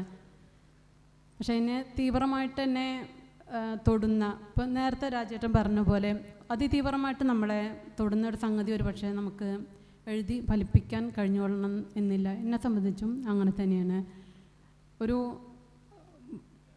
ഒരുപാട് ആഴത്തിൽ നമ്മളെ മുറിവേൽപ്പിച്ച അല്ലെങ്കിൽ വേദനിപ്പിച്ച ഒരു സംഗതി ഒരു ഓർമ്മയായിട്ട് പോലും എഴുതാൻ കഴിയാതെ ഇങ്ങനെ ഉള്ളിൽ തിങ്ങി നിൽക്കുന്ന ഒരവസ്ഥയാണ് എപ്പോഴും ഉണ്ടാവാറ്.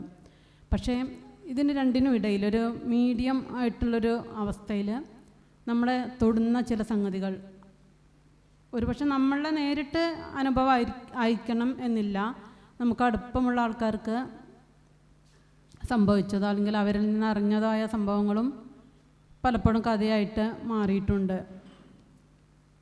എൻ്റെ എല്ലാ കഥകളും അതെ, അങ്ങനെ എന്തെങ്കിലും ഒരു സ്പർശം ഇല്ലാത്തൊരു കഥയും എനിക്ക് എഴുതാൻ കഴിഞ്ഞിട്ടില്ല. അതുകൊണ്ടാണ് എൻ്റെ എഴുത്ത് കുറവാണെന്ന് ഞാൻ ആദ്യം തന്നെ പറഞ്ഞത്. എവിടെയെങ്കിലും വന്ന് തൊടാതെ ഒന്നും എനിക്ക് എഴുതാൻ കഴിയാറില്ല. അപ്പം നേരത്തെ പറഞ്ഞ കഥ കെടാവർ എന്നൊരു കഥയാണ്.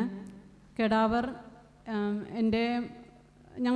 ഞങ്ങളൊക്കെ പ്രൈമറി ക്ലാസ്സിൽ പഠിപ്പിച്ചൊരു അധ്യാപകൻ, അവരുടെ ഭാര്യ ഞാൻ ജോലി ചെയ്യുന്ന ഓഫീസിന് കീഴിൽ തന്നെ ഉള്ളൊരു പ്രധാനാധ്യാപികയുമായിരുന്നു. അപ്പോൾ ആ കുടുംബമായിട്ട് എനിക്ക് കണക്ഷൻ ഉണ്ടായിരുന്നു. പിന്നെ ഒരു ദിവസം പെട്ടെന്ന് അദ്ദേഹം മരിച്ചുപോയി. ആ സമയത്ത് അവരുടെ മരണ വീട്ടിൽ എനിക്ക് പോകാൻ കഴിഞ്ഞില്ല, ഞങ്ങളൊരു യാത്രയിലായിരുന്നു. അതിനുശേഷം അവരുടെ മരിച്ച വീട്ടിൽ പോകുമ്പോഴാണ് ഞാൻ അറിയുന്നത് അവരുടെ ഡെഡ് ബോഡി മെഡിക്കൽ കോളേജിന് കൊടുത്തിരിക്കുകയാണ് എന്നുള്ളത്. അപ്പോൾ സാധാരണ നമ്മളൊരു വീട്ടിൽ ചെല്ലുമ്പോൾ മരണം, അതുമായി ബന്ധപ്പെട്ട ചടങ്ങുകൾ, ഇങ്ങനെയൊക്കെയുള്ളൊരു സംഭാഷണങ്ങളും അല്ലെങ്കിൽ ദൃശ്യങ്ങളൊക്കെയാണ് നമുക്ക് കാണാൻ കഴിയുക. പക്ഷെ ഞാൻ ആ ചെന്ന സമയത്ത് ഇവിടെ നമുക്ക് ഒന്നും കാണാനില്ല, എങ്ങനെ പെരുമാറണം എന്നറിയില്ല, അങ്ങനെ ഒരു അവസ്ഥയിലായിരുന്നു. അപ്പം മാഷുടെ ഒരു മോള് MBBS പഠിക്കുമായിരുന്നു. ആ കുട്ടി, ഞാൻ കാണുന്ന സമയത്ത് ആ കുട്ടി MBBS കഴിഞ്ഞിട്ടുണ്ട്. പക്ഷേ അപ്പോഴാണ് ആ കുട്ടി പറഞ്ഞിങ്ങനെ അച്ഛനെ ആഗ്രഹമായിരുന്നു ബോഡി മെഡിക്കൽ കോളേജിന് കൊടുക്കണം എന്നുള്ളത്. അങ്ങനെ മെഡിക്കൽ കോളേജിന് കൊടുത്തു എന്ന് പറഞ്ഞു. അപ്പോൾ ഞാൻ ഒരു സെക്കൻഡ് ഇങ്ങനെ ആലോചിച്ചു, ഈ കുട്ടിക്ക് ആ അച്ഛൻ്റെ ബോഡി പഠിക്കേണ്ടി വന്നിട്ടില്ല, പക്ഷേ അച്ഛൻ്റെ ബോഡി പഠിക്കേണ്ടി വരുന്നൊരു പെൺകുട്ടിയുടെ മനസ്ഥിതി എന്തായിരിക്കും എന്നുള്ളൊരു ചിന്തയിൽ നിന്നാണ് അങ്ങനെ ഒരു കഥ എഴുതിയത്.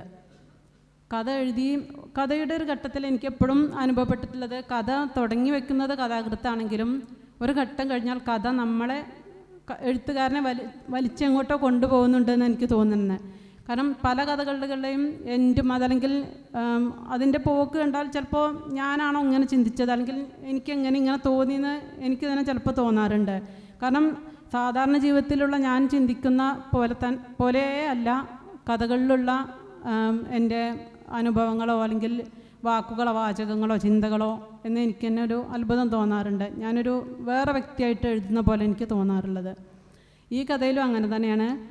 ഈ കഥയിൽ ഞാൻ അറിയുന്ന മാഷ് ഒരു സാധാരണക്കാരനായിരുന്നു. പക്ഷേ എൻ്റെ കഥയിൽ അച്ഛൻ ഒരു വീൽ ചെയറിൽ ജീവിക്കുന്നൊരു രക്തസാക്ഷിയായിട്ടാണ് ഞാൻ അയാളെ ചിത്രീകരിച്ചത്. അതെന്തോ എനിക്ക് അങ്ങനെയാണ് വന്നത്. അത് വന്നതിന് ശേഷം അപ്പോൾ എനിക്ക് കുറച്ചും കൂടി കൂടുതൽ കാര്യങ്ങൾ അതിനെക്കുറിച്ചിട്ട് എഴുതാൻ കഴിഞ്ഞു. ഒരു സാധാരണ ആളുടെ ജീവിതത്തിനുപരിയായി രക്തസാക്ഷിയായ വീൽ ചെയറിൽ ജീവിക്കുന്ന ഒരാളുടെ മരണവും അയാളുടെ മകളുടെ MBBS പഠനമൊക്കെ കൂടിയാവുമ്പോൾ ആ ഒരു രൂപത്തിലാണ് പിന്നെ കഥ എന്നെ കൊണ്ടുപോയി എന്ന് തന്നെ പറയാം. ഞാൻ എഴുതിയെന്ന് പറയുന്നതിനേക്കാൾ കൂടുതൽ കഥ എന്നെ കൊണ്ടുപോയി എന്ന് തന്നെയാണ് പറയാം. പിന്നെ കഥ വായിച്ച പലരും ഈ മാഷുടെ ഞങ്ങളുടെ നാട്ടിൽ മാത്രം അറിയുന്ന ഒരു സംഗതിയാണ്. പക്ഷേ ഈ വീൽ ചെയറിൽ ജീവിക്കുന്ന രക്തസാക്ഷി എന്ന് പറയുമ്പോൾ കുറേ ആളുകൾ എന്നോട് സൈമൺ ബ്രിട്ടോയുടെ കാര്യം പറഞ്ഞിരുന്നു. സൈമൺ ബ്രിട്ടോയുടെ കഥയുമായിട്ട് സാമ്യമുണ്ട്, ജീവിതമായിട്ട് സാമ്യമുണ്ട് എന്ന് പറഞ്ഞ് അങ്ങനെ ഞാൻ സൈമൺ ബ്രിട്ടോയുടെ ഭാര്യ സീനയ്ക്ക് കഥ വായിക്കാൻ കൊടുത്തിരുന്നു. അവരൊക്കെ കഥ വളരെ ഇഷ്ടമായി. അപ്പോൾ അവരെന്നോട് പറഞ്ഞു, ഇല്ല ബ്രിട്ടോയുടെ ജീവിതമായിട്ട് എനിക്ക് സാമ്യം തോന്നണില്ല, ഒരു പക്ഷേ വീൽ ചെയറിലുള്ള രക്തസാക്ഷി എന്നുള്ളൊരു കോൺസെപ്റ്റ് ആയിരിക്കാം ആൾക്കാർക്ക് അങ്ങനെ തോന്നിച്ചതെന്ന് പറഞ്ഞു. അപ്പം ഇതിപ്പോൾ ഒരു കഥയെപ്പറ്റി ഉള്ള കടാവർ എന്നുള്ള കഥയെപ്പറ്റി രാജേട്ടൻ റീസെൻ്റായിട്ട് പറഞ്ഞതുകൊണ്ട് ഞാൻ പറഞ്ഞു. മറ്റെല്ലാ കഥകളും തന്നെ ഇങ്ങനെ എന്തെങ്കിലുമൊക്കെ എവിടെ നിന്നെങ്കിലും വന്ന് തൊടുന്ന എന്തെങ്കിലും എല്ലാ കഥകളിലും ഉണ്ട്. എപ്പോഴും ആ ത്രെഡ് നമ്മളെ ഒരു സ്ഥലത്തേക്ക് വലിച്ചു കൊണ്ടുപോകുന്നതായിട്ടാണ് എനിക്ക് അനുഭവപ്പെട്ടിട്ടുള്ളത്. അത് അബോധമായ ഒരു പ്രവൃത്തിയായിട്ടാണ് എപ്പോഴും എനിക്ക് ഫീൽ ചെയ്തിട്ടുള്ളത്. നന്ദി.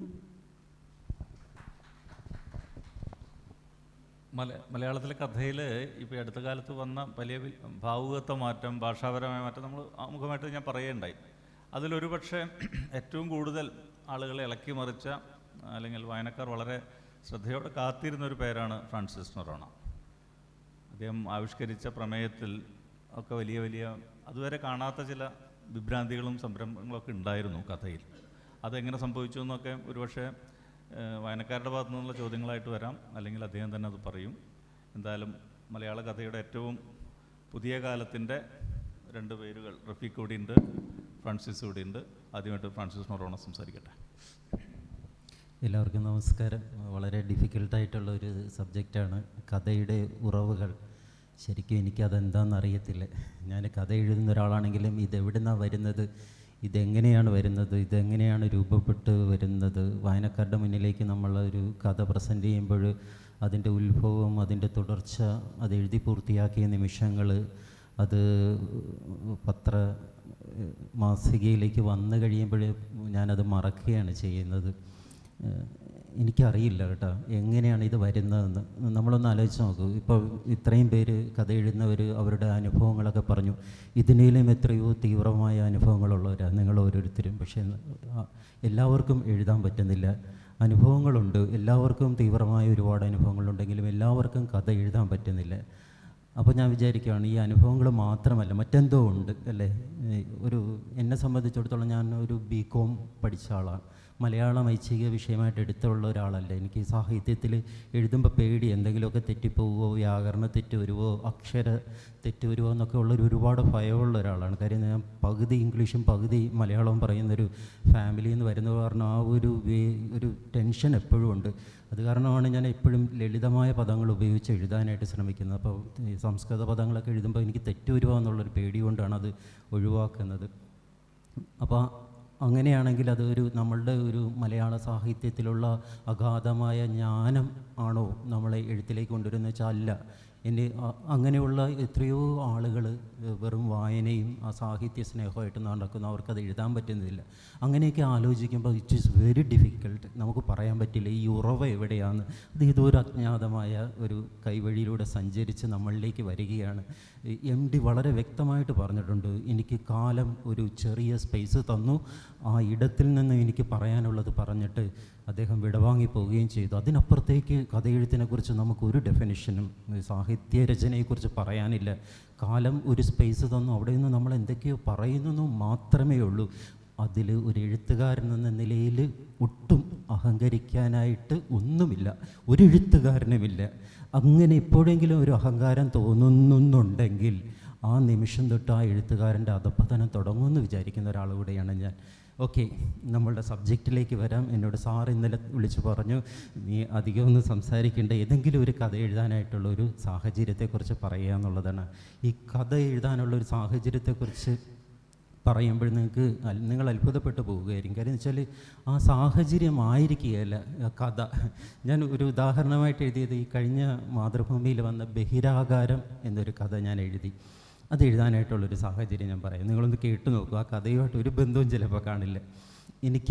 ഞാൻ വാടക വീട്ടിൽ താമസിക്കുന്ന എറണാകുളത്തപ്പം എനിക്ക് പെൻഷനും മറ്റ് എൻ്റെ തടഞ്ഞു വെച്ച PF-ഉം മറ്റ് ആനുകൂല്യങ്ങളൊക്കെ കിട്ടി കേട്ടോ. ഹൈക്കോടതി ഇടപെട്ട് എൻ്റെ എൻക്വയറിയൊക്കെ അവസാനിപ്പിച്ചു. എനിക്ക് അപ്പോൾ ഒരു 10-15 ലക്ഷം രൂപയോളം ഞാൻ PF-ൽ നിന്ന് പൈസ എടുത്തിട്ടില്ലായിരുന്നു. മകൾക്ക് എന്തെങ്കിലും ഒരു കല്യാണം എന്തെങ്കിലും വരുമ്പോൾ അങ്ങനെ എടുക്കാതിരുന്നുണ്ട്. അതിൽ നിന്ന് ഒരു നല്ല തുകയുണ്ടായിരുന്നു.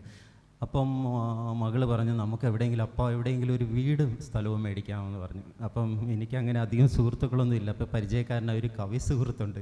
അപ്പോൾ അവൻ്റെ അടുത്ത് പറഞ്ഞു, ഞാൻ പറഞ്ഞു ചേട്ടാ എൻ്റെ കയ്യിലൊരു 15 ലക്ഷം രൂപയുണ്ട്, എനിക്കൊരു 10 സെൻറ്റ് സ്ഥലം ഒരു വീടും വേണം. അപ്പം ഒന്നാലോചിച്ച് നോക്കി. അപ്പം പറഞ്ഞു നീ തമാശ പറയുകയാണെന്ന് ചോദിച്ചാൽ. ഞാൻ പറഞ്ഞില്ല കുഴപ്പമില്ല. അപ്പോൾ പുള്ളി ഇങ്ങനെ കുറേ നേരം ആലോചിച്ചിട്ടെന്ന് പറഞ്ഞു ഒരു വീടുണ്ട് ഒരു സ്ഥലത്ത്, 10 സെൻറ്റ് സ്ഥലവും അത്യാവശ്യം ഒരു ഓടിട്ട പെരയാണ്, ഒരു സൈഡിൽ ഒരു മുറി വാർക്കയുണ്ട്. സമയമില്ല പെട്ടെന്ന് പറയട്ടെ, 10 മിനിറ്റേ ഉള്ളൂ.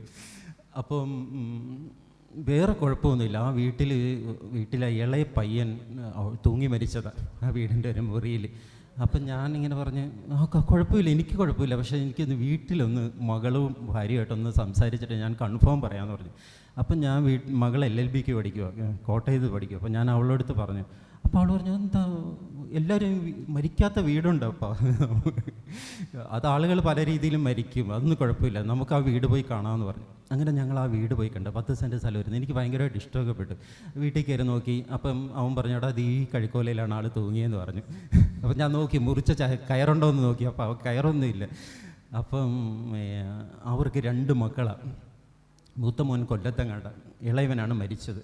അപ്പോൾ പറഞ്ഞു ആ അമ്മയെ ഒന്ന് പോയി കാണണമെന്ന് ഞാൻ പറഞ്ഞു. എന്നിട്ട് ഞാൻ ഫൈനൽ പറയാമെന്ന് പറഞ്ഞു.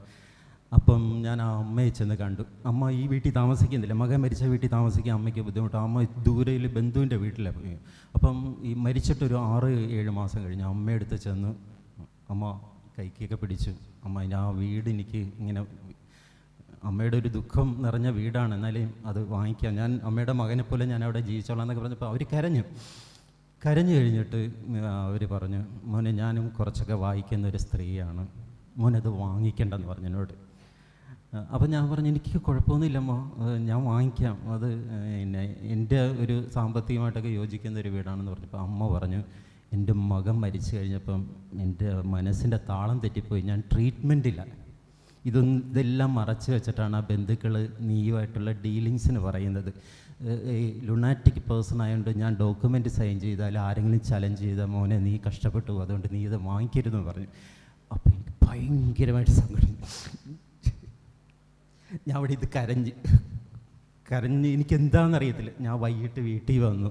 എന്നെ ഇതിങ്ങനെ വിട്ടു പോകുന്നില്ല, വല്ലാണ്ട് ഇങ്ങനെ ഹോട്ട് ചെയ്തുകൊണ്ട് ഇത് രാത്രിയൊക്കെ ഇരുന്ന് കരയുന്നു. അപ്പം വൈഫ് പറഞ്ഞു അബദ്ധമായി പോയല്ലോ, നമുക്കിവിടെ തന്നെ വാടകയ്ക്ക് തന്നെ കഴിയാം, ഇനി എവിടെയെങ്കിലും ഒരു നല്ല വീട് വരുമ്പോൾ. ഞാൻ പറഞ്ഞു വീട് നഷ്ടപ്പെട്ടതൊന്നുമല്ല, എനിക്ക് പറയാൻ പറ്റുന്നില്ല. അപ്പം മകൾ പറഞ്ഞു എന്നാൽ പപ്പ അത് എഴുതിയിട്ടെങ്കിലും പപ്പ ഒന്ന് റിക്കവർ ചെയ്ത് പോകാമെന്നൊക്കെ പറഞ്ഞു. അങ്ങനെയാണ് ഞാൻ ബഹിരാകാരം എഴുതുന്നത്. അത് എഴുതുമ്പോഴില്ലേ ഈ സംഭവങ്ങളൊന്നുമല്ല എൻ്റെ മനസ്സിൽ വരുന്നത്, ഞാൻ ഇങ്ങനെ കാണുന്നത്. അപ്പം ആ സമയത്ത് തന്നെയാണ് ഈ നമ്മുടെ സുനിത വില്യംസ് ബഹിരാകാശ് അവിടെ പോയിട്ട് അവരവിടെ കുടുങ്ങിപ്പോയി, അവിടുന്ന് അവർക്ക് ഇങ്ങോട്ട് വരാൻ പറ്റുന്നില്ല. അപ്പം ഞാൻ അങ്ങനെ കാണാം അതൊരു വീടല്ലേ, അവിടെ അവർ കുടുങ്ങിപ്പോയി, അവർക്ക് വരാൻ പറ്റും. കുടുങ്ങിപ്പോകുന്ന വീടിനുള്ളിൽ കുടുങ്ങിപ്പോകുന്ന മനുഷ്യരുടെ സങ്കീർണമായ അവസ്ഥ, അതാണ് ഈ ബഹിരാകാരം എഴുതാനുള്ള കഥ. അതൊന്നുമല്ലെന്ന് വായിച്ചവർക്കറിയാം. Okay, thank you. ഒരു ജീവിതാനുഭവം എങ്ങനെയാണ് ഒരു കഥയിലേക്ക് പരിവർത്തനം ചെയ്യപ്പെടുന്നത്, അത് കഥയായിട്ട് മാറുന്നതിൻ്റെ ഏറ്റവും നല്ലൊരു ദൃഷ്ടാന്തമാണ് ഇപ്പോൾ ഫ്രാൻസിസ് നൊറോണ പറഞ്ഞത്. ഒരുപക്ഷെ എഴുത്തുകാരനെ പോലും അതിശയിപ്പിക്കുന്ന തരത്തിൽ അയാൾ പോലും പ്രതീക്ഷിക്കാത്തൊരു സന്ധിയിൽ നിന്നുകൊണ്ടൊരു കഥ മറ്റൊരു തരത്തിലേക്ക് പിറക്കുകയാണ്. ഇനി നമ്മളോട് സംസാരിക്കുന്നത് റഫീഖാണ്. PS റഫീഖിൻ്റെ ഒരു കഥയുടെ വരി ഞാൻ ആമുഖത്തിൽ പറഞ്ഞു, കാതോർത്താൽ കേൾക്കാവുന്ന മഴയുടെ ഉറവുകൾ. അതൊരു കഥയിൽ മരിച്ചുപോയ ഒരു അച്ഛൻ മറ്റൊരു തലത്തിലേക്ക് ഒരു കത്ത് കടന്നു വരുന്നു. ഞാൻ കഥ പറയില്ല. ആ കത്ത് കേട്ട് അദ്ദേഹത്തിൻ്റെ കഥയുടെ പേര് അത് പറഞ്ഞേക്കാം, ഇടമലയിലെ യാക്കോബ്. ആ കഥയിൽ ഈ മകൻ തിരിച്ചു പോകുന്നു, ഈ അച്ഛൻ്റെ ഈ കത്തിലെ അഡ്രസ്സ് അനുസരിച്ച് പോകുന്നുണ്ട്. പക്ഷെ അവിടെ കാണുന്ന വളരെ വിചിത്രമായിട്ട് മറ്റൊരു അച്ഛനെയാണ്, മരിക്കാതെ ജീവിച്ചിരിക്കുന്ന മറ്റൊരച്ഛൻ്റെ മുഖം. ഒരേ ജീവിതത്തിൽ 2 ഇരട്ട മുഖങ്ങൾ പോലെ, ദ്വന്ദ്വജീവിതങ്ങൾ പോലെ, ഉഭയജീവിതങ്ങൾ പോലെ നമ്മളെ വിസ്മയിപ്പിക്കുന്ന കഥയിൽ സത്യവും യാഥാർത്ഥ്യവും ഒക്കെ കൂടിക്കുഴയാണ്. റഫീഖിൻ്റെ ഒട്ടുമിക്ക കഥകളിലും ഇത്തരത്തിലുള്ള ചില തലങ്ങൾ സൂക്ഷിക്കുന്നുണ്ട്. സിനിമയിലും വളരെ സജീവമായിട്ട് പ്രവർത്തിക്കുന്ന ആളുകളാണ് ഇവരൊക്കെ.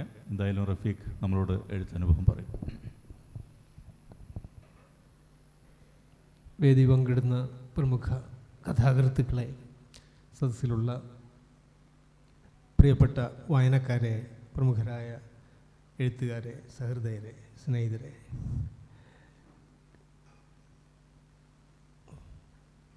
ഫാൻറ്റസിയെക്കുറിച്ച് അദ്ദേഹം എൻ്റെ കഥകളിലെ ഫാൻറ്റസിയെക്കുറിച്ചോ അല്ലെങ്കിൽ എൻ്റെ ചിന്തകളിലെ ഫാൻറ്റസിയെക്കുറിച്ചോ അദ്ദേഹം സൂചിപ്പിച്ചത് വളരെ ശരിയാണ്. കഥയുടെ ഉറവുകളെക്കുറിച്ച് സംസാരിക്കുമ്പോൾ നമുക്ക് തീർച്ചയായിട്ടും കടന്നു പോകുന്ന വായനയുടെ ഒരു കാലം പറയേണ്ടി വരും. പതിവ് പോലെ തന്നെ എല്ലാ വായനക്കാരെ അല്ലെങ്കിൽ എല്ലാ എഴുത്തുകാരെയും പോലെ തന്നെ ബാലപ്രസിദ്ധീകരണങ്ങൾ കടന്ന് നവോത്ഥാന കാലത്തെ എഴുത്തുകാരെയൊക്കെ വായിച്ച്, ബഷീറിനെ ആദ്യം വായിച്ച്, അത് കഴിഞ്ഞ് ഈ നവോത്ഥാന കാലത്തെ എഴുത്തുകാരെ മൊത്തം വായിച്ച്, ആധുനികരെ വായിച്ച്, വിദേശ എഴുത്തുകാരെ പരിചയപ്പെട്ട്, ക്ലാസിക്കുകളെ പരിചയപ്പെട്ട് നമ്മൾ തിരിച്ചു വരുന്നൊരു സ്പേസ് ബഷീർ തന്നെയായിട്ടാണ് എനിക്ക് വ്യക്തിപരമായി തോന്നിയിട്ടുള്ളത്. പക്ഷേ അനന്തമായ സമയം അള്ളാഹുവിൻ്റെ ഖജനാവിലാണ് എന്ന വാചകം അദ്ദേഹത്തിന് വീണ് കിട്ടുന്നത് ഖുർആനിൽ നിന്നാണ്.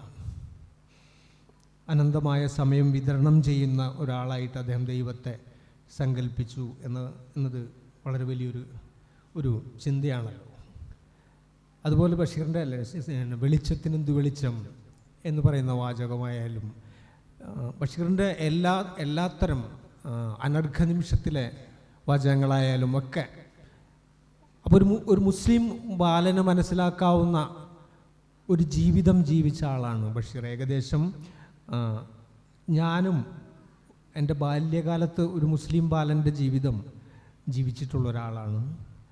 ഖുർആനിലെ ഇത്തരത്തിലുള്ള അല്ലെങ്കിൽ ഞാൻ മതം പഠിപ്പിക്കുന്ന സ്ഥലത്തെ ഇത്തരത്തിലുള്ള ഫാൻറ്റസികൾ മനസ്സിൽ സൂക്ഷിച്ചിട്ടുള്ള ഒരാളാണ്. ഇപ്പം നമ്മുടെ ക്ലാസിക്കുകൾ തന്നെ, എല്ലാ ക്ലാസിക്കുകളും മഹാഭാരതം ഡിറ്റാച്ച്മെൻറ്റിൻ്റെ കഥയാണ്, രാമായണം ഡിറ്റാച്ച്മെൻറ്റിൻ്റെ കഥയാണ്.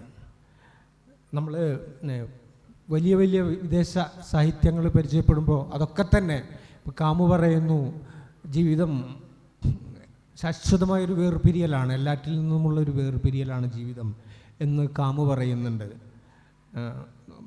വർഷങ്ങൾക്ക് ശേഷം 100 ചില്ലാനം വർഷങ്ങൾക്ക് ശേഷവും വാങ്ക എന്ന കഥ നിലനിൽക്കുന്നു. എന്താണ് അത്?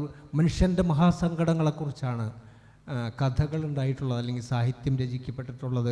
ഇന്നും നിലനിൽക്കുന്ന എല്ലാ സാഹിത്യങ്ങളും മനുഷ്യൻ്റെ ദുഃഖങ്ങളെക്കുറിച്ചാണ്.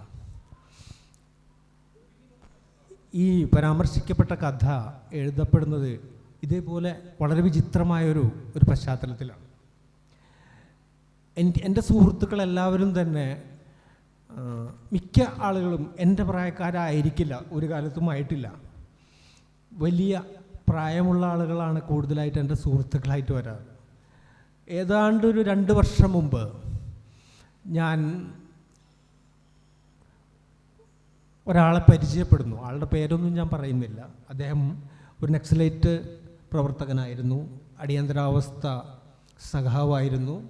അടിയന്തരാവസ്ഥ കാലത്ത് പിടികൊടുക്കാതെ ഇന്ത്യ മുഴുവൻ അലഞ്ഞ ഒരാളായിരുന്നു. യാദൃച്ഛികമായിട്ട് ഞാൻ അദ്ദേഹത്തെ പരിചയപ്പെടുന്നു. ആ പരിചയപ്പെടൽ എന്നിലൊരു ഞെട്ടലുണ്ടാക്കി. എന്താ കാരണം എന്ന് വെച്ചാൽ, എൻ്റെ പിതാവ് മുന്നിലിരിക്കുക, വർഷങ്ങൾക്ക് മുമ്പ് മരിച്ചുപോയ എൻ്റെ ഫാദർ എൻ്റെ മുമ്പിലിരിക്കുന്ന ഒരനുഭവം ആണ്. ഇതൊട്ടും അതിശയോക്തിയുള്ള ഒരു സ്റ്റേറ്റ്മെൻ്റ് അല്ല ഈ പറഞ്ഞത്. എൻ്റെ പിതാവ്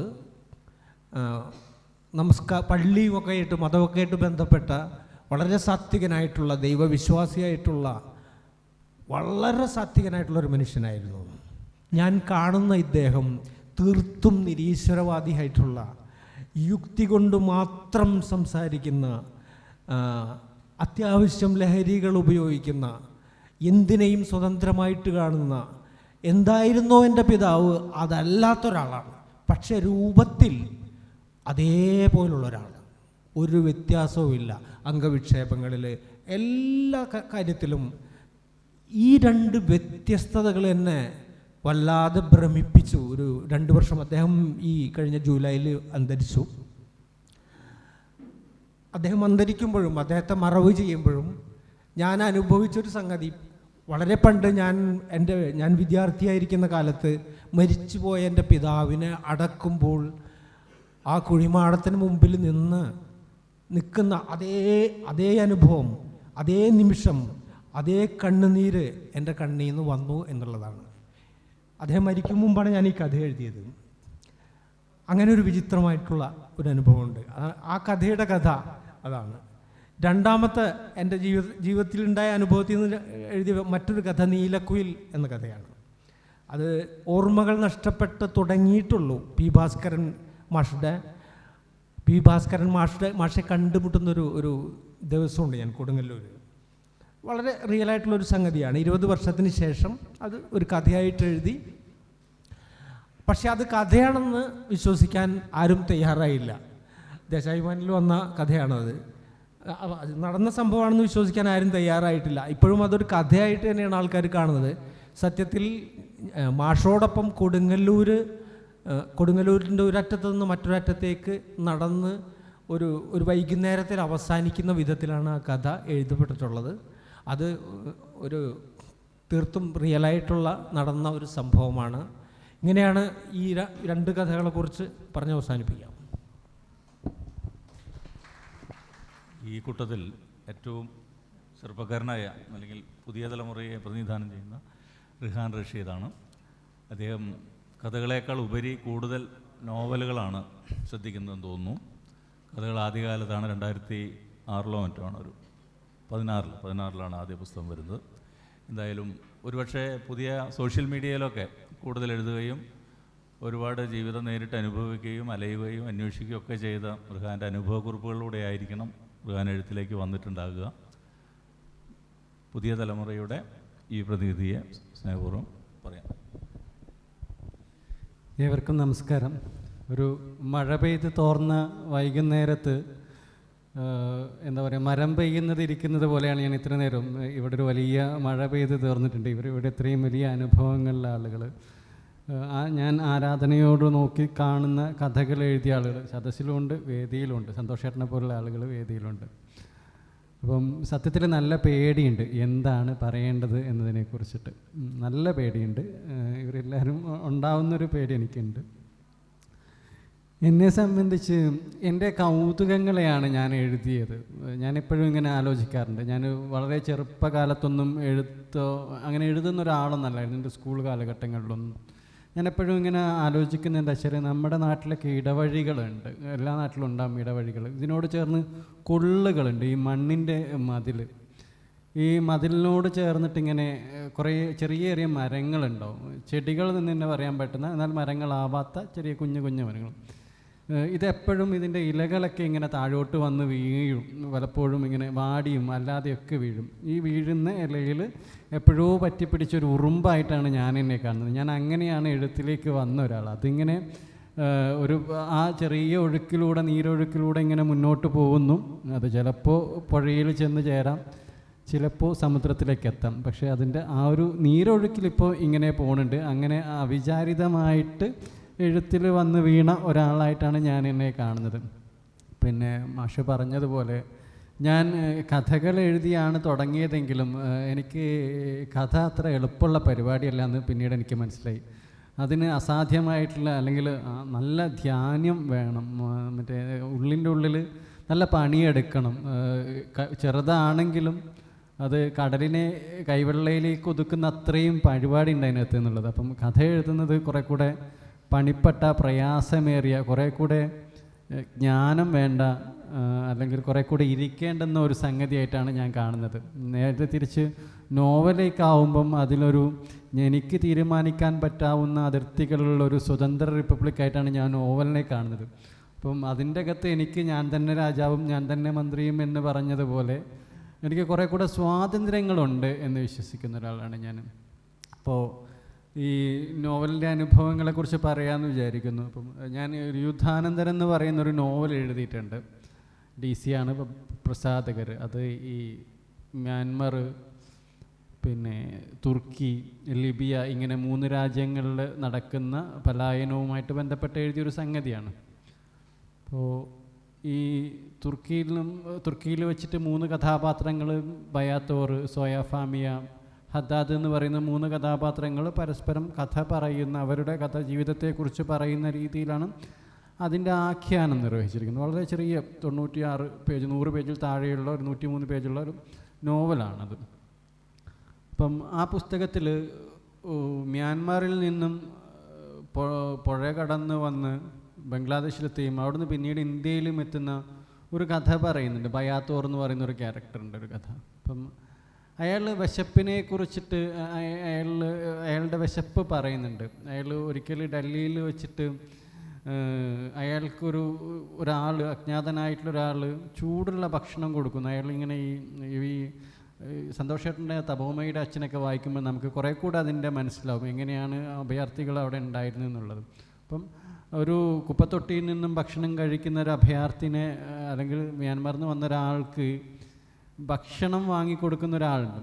അയാൾ അപ്പം പറയുന്നുണ്ട്, ഞാൻ എത്രയോ നാളുകൾക്ക് ശേഷമാണ് ചൂടുള്ള ഭക്ഷണം കഴിക്കുന്നത് എന്ന് പറയുന്നുണ്ട്. അപ്പം ഇതൊരു വിശപ്പിൻ്റെ ഒരു സംഗതിയാണ്.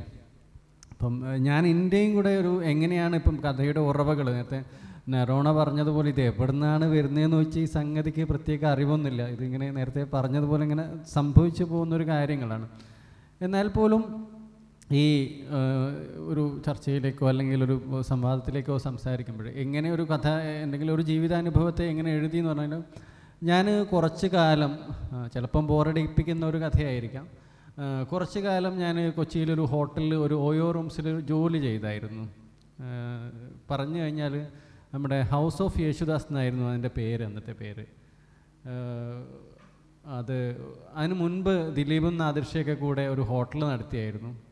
പിന്നീട് അതൊരു ഓയോ റൂമായിട്ട്, അത് യഥാർത്ഥത്തിൽ അത് യേശുദാസിൻ്റെ വീടായിരുന്നു, യേശുദാസിൻ്റെ അച്ഛനടക്കം താമസിച്ച വീടായിരുന്നത്. പിന്നീടത് കൈമറിഞ്ഞ് ഇങ്ങനെ പല കാര്യങ്ങൾ. അപ്പം ഞാൻ ചെല്ലുമ്പോൾ അതൊരു ഓയോ റൂംസ് ആയിരുന്നു. അവിടെ ഒരു റിസപ്ഷനിസ്റ്റായിട്ടായിരുന്നു എൻ്റെ ജോലി. സമയത്ത് ഞാൻ വലിയ വിശദീകരണങ്ങളിലേക്കൊന്നും പോകണില്ല. ആ സമയത്ത് ചെറിയ പൈസയുള്ളൂ സാലറി. അന്ന് 9,000 രൂപയാണ് എനിക്ക് അവിടെ സാലറി. അപ്പോൾ ഞാൻ എല്ലാ ദിവസവും പുറത്തുനിന്നായിരുന്നു അവിടുന്ന് ഭക്ഷണം കഴിച്ചുകൊണ്ടിരുന്നത്. എല്ലാ ദിവസവും പുറത്തുനിന്ന് ഭക്ഷണം കഴിച്ചുകൊണ്ടിരുന്ന ഒരാളായിരുന്നു. അപ്പോൾ ഞാനിങ്ങനെ ആലോചിച്ച്, ഇവിടുന്ന് എല്ലാ ദിവസവും പുറത്തുനിന്ന് ഭക്ഷണം കഴിച്ച് കഴിഞ്ഞിട്ട് ഇപ്പം ഞാനെന്തിനാണ് ഇവിടെ വന്നിരിക്കുന്നത്? ഞാൻ കൊയിലാണ്ടിയിൽ നിന്നും കൊച്ചിയിൽ വരെ വന്നിട്ട് എല്ലാ ദിവസവും പുറത്തുനിന്ന് ഭക്ഷണം കഴിച്ചാൽ ഇവിടുന്ന് തീർന്നു പോകും ഈ പൈസ. അത് അവിടെ തന്നെ റൊട്ടേറ്റ് ചെയ്ത് തീർന്നു പോകുന്നല്ലാണ്ട് എനിക്ക് വേറെ പ്രത്യേകിച്ച് ഗുണമൊന്നുമില്ല എന്ന് തോന്നിയപ്പോൾ. അപ്പോൾ പിന്നീട് ഞാൻ ചിന്തിച്ചു എന്ത് ചെയ്യും, ഇതിന് പകരം എന്താണ് ഒരു അടുത്ത പരിപാടി എന്താണെന്ന് വെക്കുമ്പോഴാണ് അവിടെ അടുക്കളയുണ്ട്. ഞാനിത് മുതലാളിയായിട്ട് സംസാരിച്ചപ്പോൾ അയാൾ പറഞ്ഞു, ഇവിടെ അടുക്കളയുണ്ട്, എൻ്റെ കൂടെ അന്നുണ്ടായിരുന്നത് 2 നോർത്ത് ഈസ്റ്റുകാരാണ്, നിങ്ങൾ 3 പേരും ഭക്ഷണം വെച്ച് കഴിച്ചോ എന്ന് പറഞ്ഞു. അപ്പം ഈ ഭക്ഷണം വെച്ച് കഴിക്കാൻ തുടങ്ങി ഞങ്ങൾ.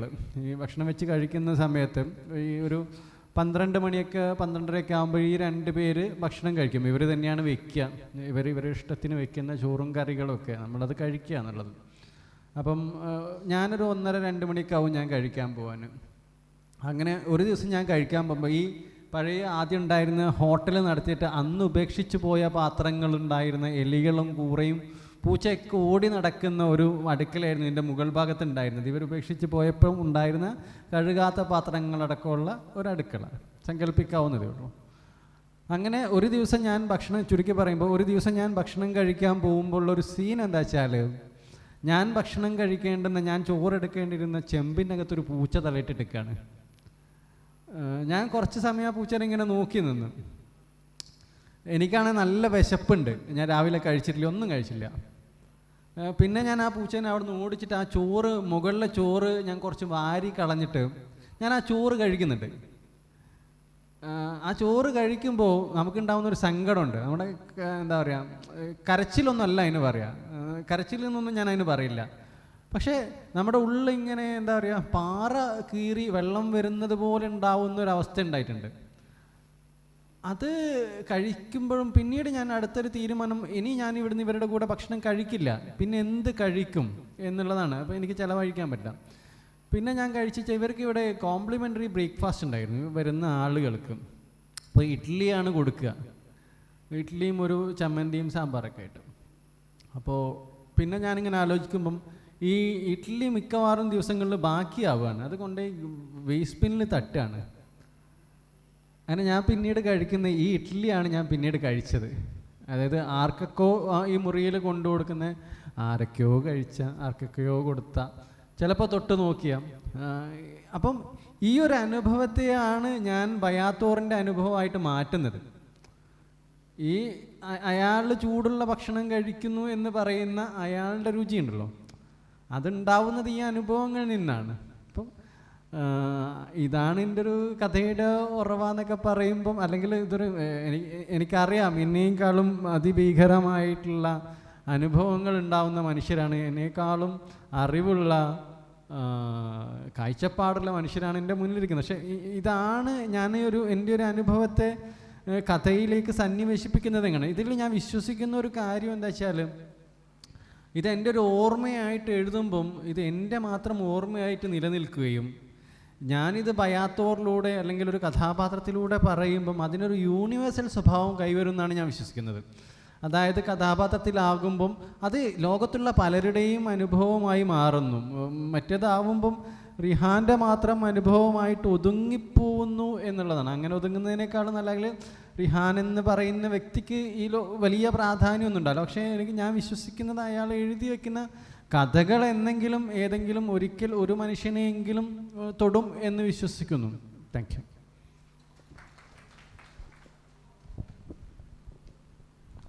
മൂന്ന് മണിയായി. അപ്പോൾ ഞാൻ ഇനിയിപ്പോൾ ഈ സ്ഥാനത്തിരുന്നുകൊണ്ട് കൂട്ടത്തിലൊരു കഥ എഴുതുന്ന ഒരാൾ, വല്ലപ്പോഴും എഴുതുന്ന ഒരാൾ എന്ന നിലയിൽ എൻ്റെയും ഒരു അനുഭവം പറയേണ്ടതുണ്ടെന്ന് തോന്നുന്നു.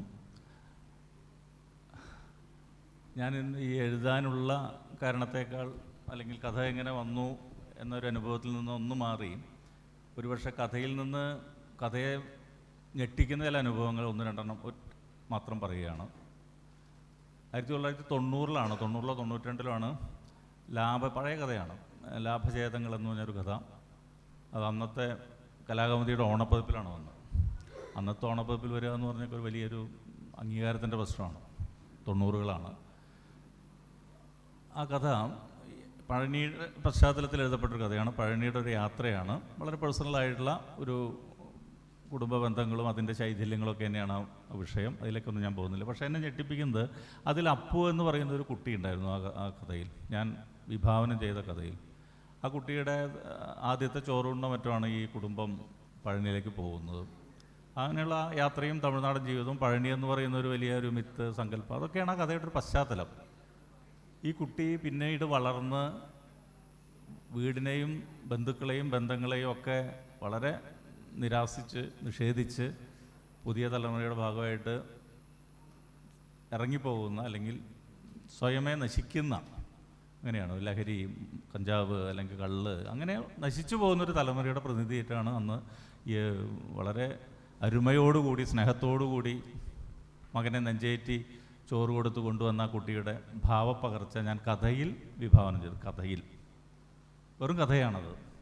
പക്ഷെ എന്നെ തകർത്തുകൊണ്ട് ഒരു 10-20 വർഷം ഈ കുട്ടി ഇതിനേക്കാൾ അപരമായിട്ടുള്ള ഒരു തകർച്ചയിലേക്ക്, സ്വയംഹത്യയിലേക്ക്, ലഹരിയുടെ വഴിയിലേക്ക് സ്വയം എറിഞ്ഞുടച്ചു പോയൊരു അനുഭവം വളരെ പേഴ്സണലായിട്ട് എന്നെ നടുക്കാറുണ്ട്. അത് കഥയ്ക്ക് ശേഷമുള്ളൊരു കഥയുടെ അനുഭവം എന്നൊക്കെ പറയുമ്പോൾ നേരത്തെ രോഹിണിഭട്ടിനെ പറ്റി പറഞ്ഞ പോലെ ഞാനത് അങ്ങനെ ആർക്കും അറിയില്ല. അത് വളരെ വളരെ പേഴ്സണലായിട്ട് ഇയാളുടെ ജീവിതത്തിൽ എങ്ങനെ സംഭവിച്ചു, ഇത്തരമാത്രം ഒരു ഗതിമാറ്റം എങ്ങനെ പറ്റും. അന്ന് നമ്മൾ ഈ ചോറ് കൊടുക്കുമ്പോൾ മടിയിലിരിക്കുന്ന ഒരു കുട്ടി ഇങ്ങനെ ആവുമെന്ന് നമ്മൾ പ്രതീക്ഷിക്കുന്നില്ലല്ലോ. ഒരു ഭാവനയാണ്, ഒരു സങ്കല്പമാണ്, അല്ലെങ്കിൽ മറ്റേതൊക്കെയോ എലമെൻസാണ് അന്നത്തെ സാമൂഹിക ജീവിതത്തിൽ. പക്ഷെ അതിവിടെ ഫലിക്കുന്നു എന്നൊക്കെ പറയില്ലേ, അറം പറ്റുക. മറ്റൊന്ന് എൻ്റെ മറ്റൊരു കഥയാണ്, കുറച്ചും കൂടി അതിന് ശേഷം എഴുതിയ 2000-ലൊക്കെ എഴുതിയിട്ടുള്ള 3 മുടിവെട്ടുകാർ. ആ ടൈറ്റിലൊരു സമാഹാരമുണ്ട്. കുറച്ചെങ്കിലും വായനക്കാർ അത് ഓർമ്മിക്കുന്നുണ്ടാകണം എന്നുകൊണ്ടാണ് ഈ 2 കഥകളെ പറ്റി പറയുന്നത്. ഈ കഥയിൽ പക്ഷേ ഇങ്ങനെ എഴുതുമ്പോൾ ഇപ്പോൾ എൻ്റെ നാട്ടുകാരും സുഹൃത്തുക്കളൊക്കെ ഇവിടെ ഉണ്ട്. അവരൊക്കെ പലപ്പോഴും നാട്ടിലൊക്കെ പറയുമ്പോൾ അത് ഇതല്ലേ, ഈ മനുഷ്യനെ പറ്റിയല്ലേ, അയാളുടെ ചരിത്രം, അങ്ങനെ എല്ലാ എഴുത്തുകാരും അത് അഭിമുഖീകരിക്കുന്നുണ്ടാകും. പക്ഷേ ആ ഒരു ക്രിട്ടിക്കൽ, നമ്മൾ വളരെ പർട്ടിക്കുലറായിട്ട് ആ ഒരു എലമെൻ്റ് അല്ല നമ്മൾ കഥയിൽ വരുന്നത്. അതൊരു പ്രോട്ടോടൈപ്പ് മാത്രമാണ്. വളരെ ദൂരമായിട്ട് കാണുന്ന, ചിലപ്പോൾ നമ്മളെ പല തലങ്ങളിൽ സ്വാധീനിച്ച ഒരാളെ പറ്റി ഒരു അനുഭവം, ഒരു സിറ്റുവേഷൻ ഒരു കഥയിലേക്ക് വരികയാണ്. അങ്ങനെ എഴുതപ്പെട്ട ഈ 3 കാലത്തിൻ്റെ 3 ഭൂമിശാസ്ത്രമുണ്ട്, 3 രാഷ്ട്രീയ ജീവിതമുണ്ട്, 3 മനുഷ്യ ജീവിതങ്ങളുള്ള ഈ 3 മുടിവെട്ടുകാരുടെ കാലം. അതിൽ ഇടയിൽ വരുന്നൊരു കാലമാണ് കമ്മ്യൂണിസ്റ്റ് പ്രസ്ഥാനത്തിൻ്റെ വളർച്ച. പ്രത്യേകിച്ച് നമുക്കൊക്കെ അറിയുന്ന പോലെ അന്ന് ഈ കേന്ദ്രങ്ങളാണ് ഈ രാഷ്ട്രീയമായിട്ടുള്ള ചർച്ചകൾ. ഇന്നത്തെ സോഷ്യൽ മീഡിയ യുഗം അല്ലല്ലോ. എല്ലാ തുറന്ന ചർച്ചകൾ ചായക്കടകളിലും മുടിവെട്ട് കടകളിലൊക്കെയാണ് നമ്മൾ അമേരിക്കയുടെ സാമ്രാജ്യത്വവും അല്ലെങ്കിൽ സോവിയറ്റ് യൂണിയൻ്റെ തകർച്ചയൊക്കെ സംസാരിക്കുക അവിടെയാണ്. ലോക യൂണിവേഴ്സിറ്റിയാണ്. അവിടെ ഞാൻ എഴുതിയൊരു കഥാപാത്രം ഉണ്ടായിരുന്നു. അയ്യന്തോക്കാർക്ക് അറിയാം, കിട്ടുണ്ണിയേട്ടൻ. അദ്ദേഹം ഒറ്റയ്ക്ക് മുദ്രാവാക്യം വിളിച്ചു പോകുന്ന, അത്രമാത്രം അഡിക്റ്റഡ് ആയിട്ടുള്ള, അത്രമാത്രം ഇമ്മേഴ്സ്ഡ് ആയിട്ടുള്ള കമ്മ്യൂണിസ്റ്റ് പ്രസ്ഥാനമായിട്ട് അതിൻ്റെ ഭിന്നിപ്പിൽ രണ്ടായിട്ട് പകുത്തുപോയ കമ്മ്യൂണിസ്റ്റ് ജീവിതത്തിൽ എവിടെ നിൽക്കണമെന്നറിയാതെ തകർന്നു പോയൊരു മനുഷ്യൻ. അങ്ങനെ ഒരുപാട് കമ്മ്യൂണിസ്റ്റുകാരെ എനിക്കറിയാം, പല പ്രദേശങ്ങളിൽ എനിക്കറിയാം. ഈ പാർട്ടി ഭിന്നിപ്പൊക്കെ അവരുടെ വ്യക്തി ജീവിതത്തിലൊക്കെ ഉണ്ടാക്കിയിട്ടുള്ള വലിയ ആഘാതങ്ങൾ, പലരും ഭ്രാന്തിലേക്ക്, ചിലരൊക്കെ വളരെ മൂകാവസ്ഥയിലേക്ക്, ചിലരൊക്കെ ആത്മഹത്യയിലേക്ക് ഒക്കെ പോയിട്ടുള്ള ഒരു കാലഘട്ടമാണ്. ഈ നക്സൽ മൂവ്മെൻറ്റ് പോലെ തന്നെ അതിനു മുമ്പ് 64 സംഭവിച്ച ഈ കമ്മ്യൂണിസ്റ്റ് പാർട്ടിയുടെ പിളർപ്പ്. പക്ഷേ വളരെ യദൃശ്ചയാണ്. ഞാൻ പിന്നീട് അദ്ദേഹത്തെ കാണുന്നില്ല. എൻ്റെ ഒരു പ്രവാസ ജീവിതം ഉണ്ടായിരുന്നു. അതൊക്കെ കഴിഞ്ഞ് ഈ കഥയൊക്കെ വന്ന കാലത്ത് ഒരാൾ എന്നോട് ചോദിക്കുന്നു, നിങ്ങൾ കിട്ടുണ്ണിയേട്ടനുമായിട്ട് നിരന്തര ബന്ധമൊക്കെ ഉണ്ടായിരുന്നു ആളുടെ വീട്ടുകാർ? ഇല്ല, എനിക്ക് അങ്ങനെയുള്ള യാതൊരു സമ്പർക്കമില്ല. അന്ന് കണ്ടൻ്റെ ഒരു ഓർമ്മകളിൽ നിന്നാണ്, അന്നത്തെ അനുഭവത്തിൽ നിന്നാണ് ആ കഥ. പക്ഷേ നിങ്ങൾ എഴുതിയതുപോലെ അദ്ദേഹം ഒരു തരത്തിൽ ഐസൊലേറ്റ് ചെയ്യപ്പെട്ട്, ഒറ്റപ്പെട്ട്, ഭ്രാന്തെടുത്ത്, ആരാരും ഇല്ലാതെ സ്വയം മുദ്രാവാക്യം വിളിച്ചു പോകുന്നൊരവസ്ഥയിലാണ് അദ്ദേഹത്തിൻ്റെ ജീവിതം തീർന്നു പോയത് എന്ന് പറയുന്ന വളരെ പ്രത്യക്ഷമായിട്ടുള്ള ഒരു അനുഭവം. ഇങ്ങനെ രണ്ട് അനുഭവങ്ങൾ എന്നെ കഥയിൽ നിന്ന് ജീവിതത്തിൽ നിന്ന് കഥയിലേക്കും വല്ലാതെ നടുക്കിക്കളഞ്ഞ രണ്ട് മുഹൂർത്തങ്ങളാണ്. ഇനി തീർച്ചയായിട്ടും നിങ്ങൾ കേൾവിക്കാരുടെ ഭാഗത്തു നിന്നുള്ള ചോദ്യങ്ങളാണ്. ആ ചോദ്യങ്ങൾ കൃത്യമായിട്ടൊരാളോടാണെങ്കിൽ അവർ മറുപടി പറയും, അല്ലെങ്കിൽ ഈ പൊതുവായിട്ടുള്ള കാര്യങ്ങളാണെങ്കിൽ നമുക്ക് അത്തരത്തിൽ ഈ ഒരു അരമണിക്കൂർ ഏറെക്കുറെ ഉണ്ട് തോന്നും അല്ലേ മാനേജരുടെ? 3:05 അല്ലേ? അരമണിക്കൂറിൻ്റെ ഒരു 15 മിനിറ്റോളം നമുക്ക് ആ സമയം ഇൻട്രാക്ഷന് വേണ്ടിയിട്ട് മാറ്റിവെക്കാൻ തോന്നും. ചോദ്യങ്ങളുണ്ടെങ്കിൽ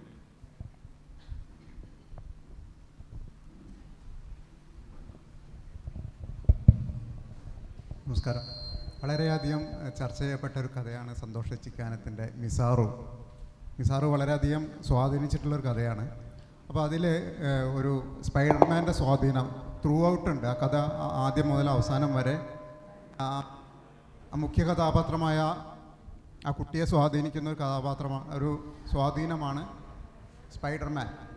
അപ്പോൾ എന്നെയൊക്കെ സംബന്ധിച്ച് നമ്മളൊക്കെ ചെറുപ്പത്തിൽ നമ്മൾ വായിച്ചിരുന്ന ആ ചിത്രകഥ പോലെയുള്ള ആ സങ്കേതങ്ങളിലുണ്ടായിരുന്ന ഫാൻഡം, മാൻഡ്രേക്ക്, അതുപോലെയുള്ള കഥാപാത്രങ്ങളെ വായിച്ചു വളർന്ന ഒരു തലമുറയാണ് ഞാനൊക്കെ പറയണമെങ്കിൽ.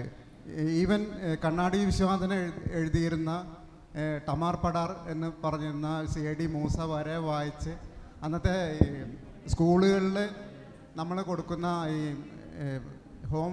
ഹോംവർക്കിന് സഹായിച്ചു കഴിഞ്ഞാൽ അങ്ങനെ ഒരു ബുക്ക് വായിക്കാൻ കിട്ടും, ആരെങ്കിലും കൂട്ടുകാർ ഷെയർ ചെയ്ത് കിട്ടും, അങ്ങനെയൊക്കെ വായിച്ചിട്ടുള്ള ഒരു തലമുറയാണ് ഇപ്പോൾ ഞാനൊക്കെ ഉണ്ടായിരുന്നത്. ഇപ്പോൾ ഈ സ്പൈഡർമാന് ശേഷം അങ്ങനെ സ്വാധീന ശക്തിയായിട്ടുള്ള കഥാപാത്രങ്ങളൊന്നും ഉണ്ടായിട്ടില്ലേ? അതോ സ്പൈഡർമാൻ അങ്ങനെ ഒരു സ്വാധീന ശക്തിയായിട്ട് ആ കഥയിൽ സെലക്ട് ചെയ്യാനുണ്ടായ ഒരു സാഹചര്യം ഇപ്പോഴും അത്തരം കഥാപാത്രങ്ങളെ വായിക്കാൻ ഇഷ്ടപ്പെടുന്നുണ്ടോ കഥാകൃത്ത്? അതാണ് എൻ്റെ ഒരു ചോദ്യം. ബാലിശമായി തോന്നാമായിരിക്കും, അതാണ് എൻ്റെ ഒരു ചോദ്യം.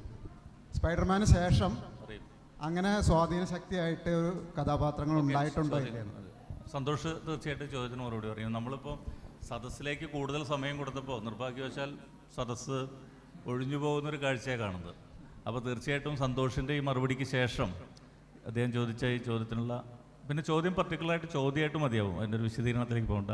ബാക്കി സമയം ഞങ്ങൾ തന്നെ 2 മിനിറ്റ് വീതം ഞാൻ വിധിച്ചു കൊടുക്കുകയാണ് അവർക്ക്. അല്ല, ഈ സ്പൈഡർമാൻ എന്ന് പറയുന്ന ആ കഥാപാത്രം, കാർട്ടൂൺ കഥാപാത്രം, ആനിമേറ്റഡ് കഥാപാത്രം ഇപ്പോഴും പുതിയ സ്പൈഡർമാൻ്റെ പടങ്ങൾ, ഷൂട്ടിങ്ങും കാര്യങ്ങളൊക്കെ നടന്നുകൊണ്ടിരിക്കുകയാണ്. അപ്പോൾ അതെപ്പോഴും അവസാനിക്കുന്നില്ല. ഇപ്പോഴും ഏറ്റവും കൂടുതൽ കുട്ടികൾ കണ്ടുകൊണ്ടിരിക്കുന്നത് ഈ സ്പൈഡർമാനെ തന്നെയാണ്. സ്പൈഡർമാനെ ഒരു രക്ഷകനായിട്ടാണ് അവർ കാണുന്നത്. അതിൻ്റെ ഒറ്റ കാര്യം ഇത് മാത്രമേ ഉള്ളൂ. എൻ്റെ മകൻ പിന്നെ പുസ്തകമൊന്നും വായിക്കുന്ന ഒരാളല്ല. അവൻ +2 ഇപ്പോൾ ഡിഗ്രി സെക്കൻഡ് ഇയർ ആയി. അത് വരുന്ന സമയത്ത് അവൻ ഡിഗ്രി ഫസ്റ്റ് ഇയർ മറ്റേ പഠിച്ചുകൊണ്ട് ചേർന്നതേ ഉള്ളൂ, +2 കഴിഞ്ഞിട്ട്. അപ്പോൾ അവൻ എൻ്റെ ഒരേ ഒരു കഥ മാത്രമേ വായിച്ചിട്ടു, അത് ഈ മിസാറുമാണ്. അത് നിർബന്ധപൂർവം ആ മാസത്തെ ഫീസ് കൊടുക്കൂല എന്ന് പറഞ്ഞുകൊണ്ട് അവൻ വായിച്ചത്. എൻ്റെ വായിക്കാറില്ല. അപ്പോൾ അവൻ വായിച്ചിട്ട്, അപ്പോൾ അവൻ ഇത് വായിച്ചിട്ട് പിന്നെ പെട്ടെന്ന് കണ്ണിന്ന് വെള്ളം വന്നു അവൻ്റെ. മറ്റേ എൻ്റെ അടുത്ത് വന്നിട്ട് ഇങ്ങനെ കയ്യും കെട്ടിയിരുന്നിട്ട് എന്നോട് വരുന്നു, ഇതൊക്കെയാണ് അച്ഛൻ എഴുതുന്നത്. ഞാൻ പറഞ്ഞു അതെ. അപ്പം നീ ഇത് വായിച്ചു, നീ വേറെ കഥയൊന്നും വായിച്ചിട്ടില്ല, അതുകൊണ്ട് നീ ഇത്രയും വലിയ അതിശയപ്പെടുന്നതിൽ എനിക്ക് അതിശയമൊന്നും വരുന്നില്ല എന്ന് പറഞ്ഞു. അപ്പോൾ പുള്ളി എന്താ വെച്ചാൽ ഞാനൊരു കഥാകൃത്തായതുകൊണ്ടോ അല്ലെങ്കിൽ എൻ്റെ ഇത് വെച്ചിട്ടൊന്നും അല്ല അവൻ അത് വായിച്ചത്. അവൻ അതിൽ ആ സ്പൈഡർമാനോട് അവനോടുള്ള സ്നേഹമാണ്, അവന് ഈ അച്ഛനോടുള്ള സ്നേഹമല്ല. അവൻ ആ സ്പൈഡർമാൻ അത്രമാത്രം അവർ നമ്മുടെ ഇപ്പോൾ ഗാന്ധിജീനെ കാണുന്ന പോലെയാണ് ആര് കാണുന്നത്, അവർ സ്പൈഡർമാനെ കാണുന്നത്. അങ്ങനത്തെ ഒരു തലമുറയാണത്. അപ്പോൾ ആ തലമുറയ്ക്കകത്തുള്ള ഒരു കുട്ടിയുടെ കഥയാണ് അതിനകത്ത് പറഞ്ഞുകൊണ്ടിരിക്കുന്നത്. അപ്പോൾ അവൻ കോടതിയിൽ നോക്കുമ്പോൾ, കോടതിയിൽ നുണ പറയാൻ വേണ്ടിയിട്ട് എല്ലാവരും പറയുമ്പോൾ അവൻ അവിടെ കണ്ടുകൊണ്ടിരിക്കുന്ന സ്പൈഡർമാനെയാണ്. അയാളുടെ മുമ്പിൽ വെച്ചിട്ട് എനിക്ക് എന്ത് പറയാൻ പറ്റില്ല, ഈ നുണ എനിക്ക് പറയാൻ വേണ്ടി പറ്റില്ല. അങ്ങനെയാണ് അവൻ ആ സത്യം വെളിപ്പെടുത്തുന്നത്.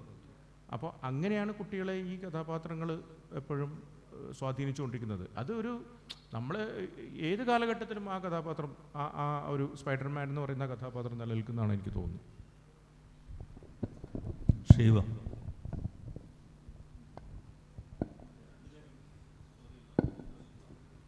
ചോദിക്കട്ടെ, ഒറ്റവാചകത്തിലുള്ള ചോദ്യമാണ്. കഥയെഴുത്തിന് ഒരു വ്യാകരണം ഉണ്ടോ? വേണേലും പറയാം.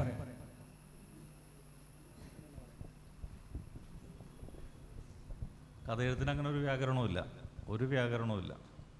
അതിനകത്ത് സർവതന്ത്ര സ്വതന്ത്രനാണ്. അത് ഏത് കഥ എഴുത്തുകാരെന്നല്ല, ഏത് മീഡിയയിൽ പ്രവർത്തിക്കുന്ന ഒരു എഴുത്തുകാരനും ആ ക്രിയേറ്റിവിറ്റിയുടെ മൂഡിൽ. പക്ഷേ അത് മറ്റൊരാളിലേക്കും കൂടി കമ്മ്യൂണിക്കേറ്റ് ചെയ്യപ്പെടണം.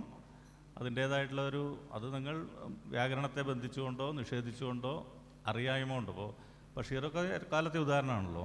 കൃത്യമായ മലയാള ഭാഷയുടെ സന്ധി സമാസങ്ങളൊന്നും പഠിച്ചിട്ടല്ല. മാധവിക്കുട്ടി പോലും അല്ല അക്കാഡമിക്കായിട്ട് അങ്ങനെ മലയാളം അതൊന്നും അല്ല. മലയാളത്തിൻ്റെ ഏറ്റവും കൊളോക്കിയലായിട്ടുള്ള ഏറ്റവും പ്രാദേശികമായിട്ടുള്ള ഭാഷയിലാണ് ഇന്നിപ്പോൾ കൂടുതൽ എഴുത്തുകൾ വരുന്നതെന്ന് അറിയാം. അവിടെയൊന്നും ഈ പറയുന്ന വ്യാകരണ ശുദ്ധി അല്ലെങ്കിൽ പദശുദ്ധി അത്തരത്തിലുള്ള യാതൊരു നിഷ്ഠകളോ സദാചാരബോധമൊന്നുമില്ല. അതിനൊക്കെ മറികടന്നുകൊണ്ടുള്ളൊരു എഴുത്താണ്. എഴുത്തിൽ നമ്മളൊക്കെ എപ്പോഴും പറയുന്നത് പോലെ അതിനകത്തൊരു ക്രിയേറ്റിവിറ്റിയുടെ ഒരു സത്യസന്ധത ഉണ്ടോ എന്നുള്ളതാണ് പ്രശ്നം. അങ്ങനെയാണെങ്കിൽ അത് വായനക്കാരുമായിട്ട് അത് സംവദിക്കും. വ്യാകരണമോ ഭാഷയോ ഒന്നും പ്രശ്നമല്ല, അതൊക്കെ അതിൻ്റെ അപ്പുറത്താണ്. എനിക്കൊരു സംശയം, ഈ നിനക്കെന്നോട് പ്രണയമുണ്ടോ എന്ന് ചോദിക്കുന്ന പോലെയാണ് അങ്ങ് ആ വ്യാകരണം എന്ന് പറയുന്ന പദം ഉപയോഗിച്ചത്. അല്ല, കറക്റ്റ് വ്യാകരണം എന്നാണോ? അല്ല, കഥയെഴുത്തിൽ വ്യാകരണം ഉണ്ടോ എന്ന് അങ്ങ് ചോദിച്ചല്ലോ. അത് നമ്മൾ ഈ മലയാളത്തിൻ്റെ ഈ കേരളപാണിനിയോ എന്നൊക്കെ പറയുന്ന പോലെ വ്യാകരണമാണോ, അല്ലെങ്കിൽ ഞാൻ ചോദിച്ച പോലെ നിനക്കെന്നോട് പ്രണയമുണ്ടോ എന്ന് ചോദിക്കുന്ന പോലെ കഥയിലൊരു ആ വ്യാകരണം എന്ന് പറയുന്ന പദം അങ്ങ് മറ്റെന്തെങ്കിലുമാണോ ഉദ്ദേശിച്ചത്? ആ ഓക്കെ, അങ്ങനെ കുഴപ്പമില്ല, ശരി. അല്ല, ഞാൻ എൻ്റെ ഒരു സംശയമാണ്, ചോദിച്ചില്ല, ഒരു ബുദ്ധിമുട്ടാണ്. സോറി കേട്ടോ. ഹലോ, നമ്മൾക്ക് ഒരു ത്രെഡ് മനസ്സിലുണ്ടെങ്കിൽ ഒരു കഥയാക്കുമ്പോൾ ഞങ്ങൾ അഭിമുഖീകരിക്കുന്ന ഒരു പ്രശ്നം എന്താണെന്ന് വെച്ച് കഴിഞ്ഞാൽ, ഇപ്പം കഥ നടക്കുന്ന പശ്ചാത്തലം വളരെ പഴക്കമുള്ളതായിരിക്കും. അപ്പോൾ അതിൻ്റെ കഥാപാത്രങ്ങൾ സൃഷ്ടിക്കുമ്പോൾ ഇപ്പോൾ ഇവിടെ നിന്നിട്ടാണ് നമ്മൾ അതിൻ്റെ ലാംഗ്വേജ് ഉപയോഗിക്കുന്നത്. അപ്പോൾ ആ ഭാഷയൊക്കെ ചിലപ്പോൾ നമ്മൾ മറന്നുപോയിട്ടുണ്ടാവും. അത് എങ്ങനെ നമ്മൾ അഡ്രസ്സ് ചെയ്യും എന്നുള്ളതാണ്. അല്ലാതെ എങ്ങനെ അത് ഒരു കഥയായിട്ട് പ്രൊഡ്യൂസ് ചെയ്യുന്ന അല്ലെങ്കിൽ മാറ്റപ്പെടാം എന്നാണ് എൻ്റെയൊക്കെ ഒരു സംശയം. അഷ്ടമൂർത്തി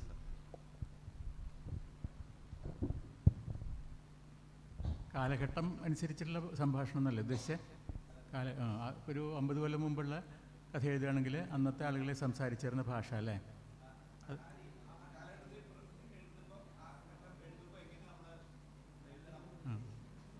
അത്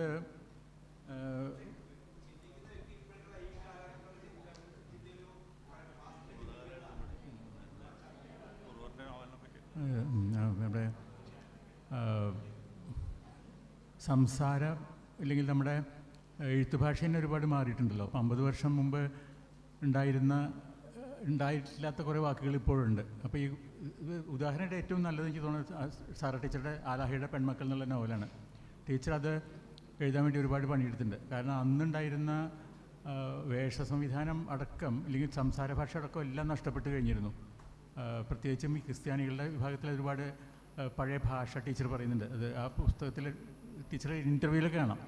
അപ്പോൾ അതിനുവേണ്ടി ടീച്ചർ ഒരുപാട് പണിയെടുത്തിട്ടുണ്ട്, കുരിയച്ചരയൊക്കെ പോയിട്ട്. കാരണം ഒരു നഗരവൽക്കരണം നടന്നിട്ടുണ്ട്, നമ്മുടെ ഭാഷയിൽ എല്ലാത്തിലും നടന്നിട്ടുണ്ട്. നമ്മുടെ പണ്ടത്തെ പോലെ വേഷത്തിൽ മാത്രമല്ല ഭാഷയിലും നമ്മളൊരുപാട് മറന്നുപോയിട്ടുണ്ട്, നമ്മുടെ സ്വന്തം ഭാഷ മറന്നുപോയിട്ടുണ്ട്. അത് കുറച്ച് പണിയുള്ള കാര്യം തന്നെയാണ്. പക്ഷേ ചെറുകഥകളിൽ അങ്ങനെ സാധാരണ അത്ര ബുദ്ധിമുട്ട് വരാറില്ല. നോവലുകളിലൊക്കെ ഇങ്ങനെ വലിയൊരു ക്യാൻവാസിൽ എഴുതപ്പെടുന്ന രചനകളിലാണ് കൂടുതൽ ആവശ്യം വരിക. അത് കുറച്ച് ഗവേഷണം തന്നെ വേണ്ടി വരും. മാജിക്കൽ റിയലിസത്തിൻ്റെ സ്വാധീനം പുതിയ ആഖ്യാന ശൈലിയിൽ സാറിൻ്റെ തൊട്ടപ്പൻ കഥയിലും ബിരിയാണിയിലൊക്കെ അത് അങ്ങനെ വായന പോകുന്നുണ്ട്. ഇല്ല, സാറ് പറയാം. അപ്പോൾ അതിനെക്കുറിച്ചൊന്ന് പറയാമോ? കുറേ കഥകളിൽ അങ്ങനെ വരുന്നുണ്ടല്ലോ, അപ്പോൾ അതിനെക്കുറിച്ച്.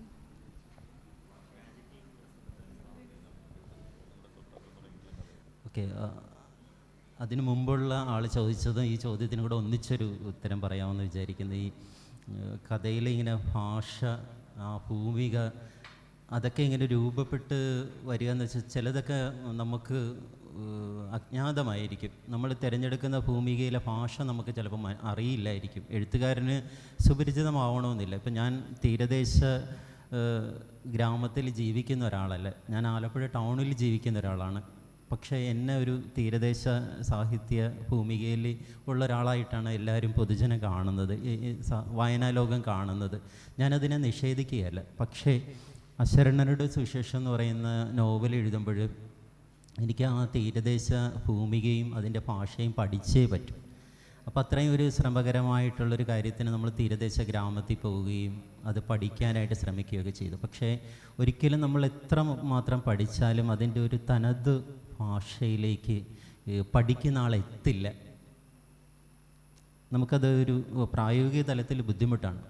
പക്ഷെ നമ്മൾ എന്താ ചെയ്യുന്നതെന്ന് വെച്ചാൽ അതാണെന്ന് തോന്നിപ്പിക്കുന്ന രീതിയിലൊരു പുതിയ ഭാഷ നമ്മൾ എഴുതി ഫലിപ്പിക്കുകയാണ് ചെയ്യുന്നത്. ഞാൻ ഈ അശരണ സുവിശേഷം എഴുതുമ്പോഴും ആ ഭാഷ എൻ്റെ നാവിൻ തുമ്പത്തും എൻ്റെ തലച്ചോറിലുമൊക്കെ ഇങ്ങനെ രജിസ്റ്റർ ചെയ്യാൻ വേണ്ടി വീട്ടിൽ സംസാരിക്കുമായിരുന്നു. ഞങ്ങൾ അങ്ങാട് പോണ് ഇങ്ങാട് പോണ്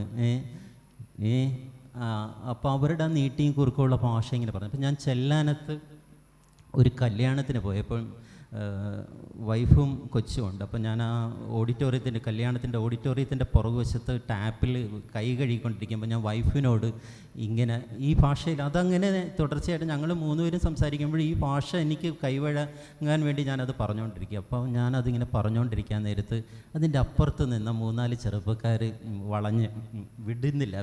അവർ പറഞ്ഞത് ഞങ്ങളെ അപമാനിച്ചു, തീരദേശ ഭാഷയെ അപമാനിച്ചു. അപ്പം ഞാൻ പറഞ്ഞു, എന്നെ ഇടിക്കരുത്, നിങ്ങൾ തെറിയൊക്കെ പറഞ്ഞു, എന്നെ ഇടിക്കരുത്, ഇടികൊള്ളാനുള്ള ഇതില്ല, അത് കാരണം എന്നെ ഉപദ്രവിക്കരുതെന്ന് പറഞ്ഞു. അപ്പോൾ ഞാൻ പറഞ്ഞു, എൻ്റെ ഫാമിലി ഉണ്ട്, വൈഫും കൊച്ചും ഉണ്ട്, അതുകൊണ്ട് ഞാൻ എന്തെങ്കിലും പറഞ്ഞിട്ടുണ്ടെങ്കിൽ നിങ്ങൾ ക്ഷമിക്ക് എന്നൊക്കെ പറഞ്ഞു. അപ്പം അന്ന് തൊട്ടാണ് എനിക്ക് മനസ്സിലായത് നമ്മൾ എത്രമാത്രം ഒരു ഭാഷയെ അല്ലെങ്കിൽ ഒരു സ്ലാങ്ങിനെ പഠിക്കാൻ ശ്രമിച്ചാൽ, അത് എഴുതാനായിട്ട് ശ്രമിച്ചാൽ ഒരിക്കലും അത് അവരുടെ തനത് ഭാഷയായിരിക്കുകയില്ല. ആരെങ്കിലും എൻ്റെ അശരണ സുവിശേഷമൊക്കെ വായിച്ചിട്ട് അതിൽ തീരദേശ ഭാഷ അതുപോലെ ഉണ്ട് എന്ന് നിങ്ങൾ വിചാരിക്കുകയാണെങ്കിൽ അത് പൂർണ്ണമായിട്ടും ശരിയല്ല. സർവകലാശാലയിലൊക്കെ അത് പഠിക്കുന്ന വിദ്യാർത്ഥികൾ ചെയ്യുന്നതെന്ന് പറയുന്നത് അതിൽ ചില പദങ്ങളും വാക്കുകളുമൊക്കെ ഉണ്ട്. അതെടുത്തിട്ടാണ് അവർ എന്നോട് സംശയങ്ങളൊക്കെ ചോദിക്കുന്നത്. അല്ലാതെ അതിൽ ഒരു ഡയലോഗിൽ വരുമ്പോൾ അത് കാര്യമെന്ന് വെച്ചാൽ അത് ഇച്ചിരി കൂടി ദുഷ്കരമാണ്. ചെല്ലാനത്ത് പറയുന്ന ഭാഷയായിരിക്കില്ല ചെത്തിക്കടപ്പുറത്ത് പറയുന്നത്. ചെത്തിക്കടപ്പുറത്ത് പറയുന്ന ആ സ്ലാങ്ങും അവരുടെ ലാംഗ്വേജും ആയിരിക്കില്ല മാരാരിക്കുളത്ത് പറയുന്നത്. പുറക്കാട് വരുമ്പോൾ അത് വീണ്ടും മാറും, കൊല്ലത്തോട്ട് പോകുമ്പോൾ അത് വീണ്ടും മാറും, തിരുവനന്തപുരത്ത് വരുമ്പോൾ അത് വേറൊരു ഭാഷയാവും. അപ്പോൾ ഒരു തീരദേശ സാഹിത്യം എഴുതുമ്പോൾ ഞാൻ ഏത് ഇതിലാണ് എഴുതേണ്ടത്? അപ്പോൾ ഒരു എഴുത്തുകാരന് ഇതെല്ലാം സ്വാംശീകരിച്ചിട്ട് അവന് പരുവപ്പെട്ട ഒരു ലാംഗ്വേജിലേക്കാണ് നമ്മൾ എത്തുന്നത്. അതാണ് എനിക്ക് അതിനെക്കുറിച്ച് പറയാനായിട്ടുള്ളത്. നല്ല വായനാനുഭവം തന്നിട്ടുള്ള എഴുത്തുകാരോടാണ് എല്ലാവരോടും ഒരു കോമൺ ചോദ്യമാണ്. ഇവിടുത്തെ പാനൽ ചർച്ചയിൽ നിന്ന് തന്നെ ഉണ്ടായ ഒരു ചോദ്യമാണ്, എന്നിലുണ്ടായ ചോദ്യം. ഒരു എഴുത്തുകാരന് വളരെ ലാഘവത്തോടുകൂടി ആരെയും ഭയപ്പെടാതെ എഴുതാം, ആർക്കും പ്രത്യേകിച്ചൊരു ഉത്തരവാദിത്വമൊന്നും സമൂഹത്തിനോടോ ആരോടും ഇല്ലാതെ തന്നെ എഴുതാം എന്നൊരു കമൻറ്റ് ഞാൻ നമ്മുടെ പാനൽ ചർച്ചയിൽ നിന്ന് കേട്ടു. അപ്പോൾ ഈ വേദിയിൽ അതിൻ്റെ അഭിപ്രായം എന്താണെന്ന് അറിഞ്ഞാൽ കൊള്ളാം.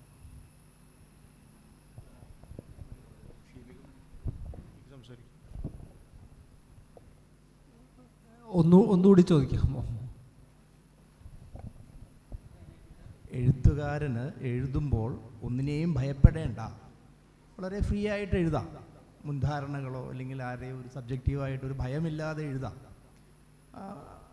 വളരെ ഫ്രീ ആയിട്ട് എഴുതാം. കഥാപാത്രങ്ങളെക്കുറിച്ച് ഭയപ്പെടേണ്ട, സബ്ജക്റ്റിനെ കുറിച്ച് ഭയപ്പെടേണ്ട, അത്രയും സ്വാതന്ത്ര്യമുണ്ട്. ഒരു ഉത്തരവാദിത്വം അങ്ങനെ പ്രത്യേകിച്ച് സമൂഹത്തിനോടില്ല. അതാണ് എഴുത്തുകാരൻ്റെ വിജയം എന്ന് ഒരു ചർച്ച ഇവിടെ ഉണ്ടായിരുന്നു, മറ്റൊരു പാനൽ ചർച്ചയിൽ. അത്രയും സ്വാതന്ത്ര്യമുണ്ടെന്ന്. തീർച്ചയായിട്ടും ഒരാൾ എഴുതുമ്പോൾ നേരത്തെ ഇവിടെ സംസാരിച്ചതുപോലെ തന്നെ അത് വായനക്കാരന് ഇഷ്ടപ്പെടണമെങ്കിൽ അതിലൊരു സത്യസന്ധത ഉണ്ടാവണം. അല്ലാത്തത് പൊങ്ങിക്കിടക്കും. നമ്മൾ എന്തെഴുതിയാലും അതിനകത്തൊരു ജെനുവിനിറ്റി ഉണ്ടാവണം. പക്ഷേ ഇപ്പോൾ ഒരു എഴുത്തുകാരൻ അങ്ങനെ എല്ലാ തരത്തിലും അങ്ങനെ എഴുതാൻ കഴിയുമെന്ന് എനിക്ക് സംശയമുണ്ട്. കാരണം സമീപകാല ഉദാഹരണങ്ങൾ നമുക്കറിയാം. എന്തും സ്വതന്ത്രമായിട്ട് എഴുതാവുന്നൊരു കാലം ഉണ്ടായിരുന്നു. MT എഴുതിയൊരു കാലമുണ്ട്. നേരെ മറിച്ച് ഹരീഷ് മീശ എഴുതുമ്പോൾ ആ കാലം തെറ്റി. നൊറോണ കക്കുകളി എഴുതുമ്പോൾ ആ കാലം തെറ്റി അല്ലേ? അപ്പോൾ എന്തും എഴുതാമോ എന്ന് ഒരു എഴുത്തുകാരൻ എന്നുള്ളതിലൊക്കെ എനിക്ക് സംശയമുണ്ട്. വൈക്കം മുഹമ്മദ് ബഷീർ ഒരു മുസ്ലിം എഴുത്തുകാരനായിരുന്നു എന്നത് അദ്ദേഹത്തിന് പോലും തോന്നിയിരുന്നില്ല. അദ്ദേഹം ഞാൻ ഗാന്ധിയെ തൊട്ടു എന്ന് പറയുന്ന സമയത്ത് ഗാന്ധി എന്നാൽ ഇന്ത്യയായിരുന്നു മൊത്തം. ഇന്ത്യ എന്താണ്? അതാണ് ഗാന്ധിയായിരുന്നത്. ഇന്ന് എനിക്ക് ഇന്ത്യയെ അങ്ങനെ തൊടാൻ പറ്റാത്തൊരവസ്ഥയുണ്ട്. ഒരു എഴുത്തുകാരായാലും കാറ്റഗറൈസ് ചെയ്യപ്പെടുന്ന ഒരു കാലവും കൂടിയാണിത്.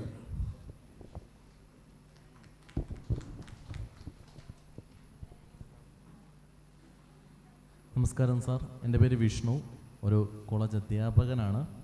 എനിക്ക് ചോദ്യം ചോദിക്കാനുണ്ടായിരുന്നത് ഫ്രാൻസിസ് സാറിനോടാണ്. സാറിനോട് എൻ്റെ ഒരു ചോദ്യം, നിങ്ങൾ നല്ലൊരു മനുഷ്യനാണ്, അത് ആദ്യം നിങ്ങൾ വിശ്വസിക്കുക.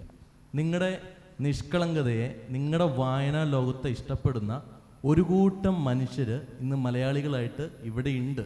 ആ ഒരു ഉൾക്കാഴ്ച നിങ്ങളുടെ മനസ്സിലെ ഭീതിയെ മാറ്റാൻ ആദ്യം ഉപകരിക്കട്ടെ എന്ന് ആശംസിക്കുന്നു. അത്ര തീവ്രമായി ആഗ്രഹിച്ചതിൻ്റെ പുറത്താണ് അത് പറഞ്ഞത്.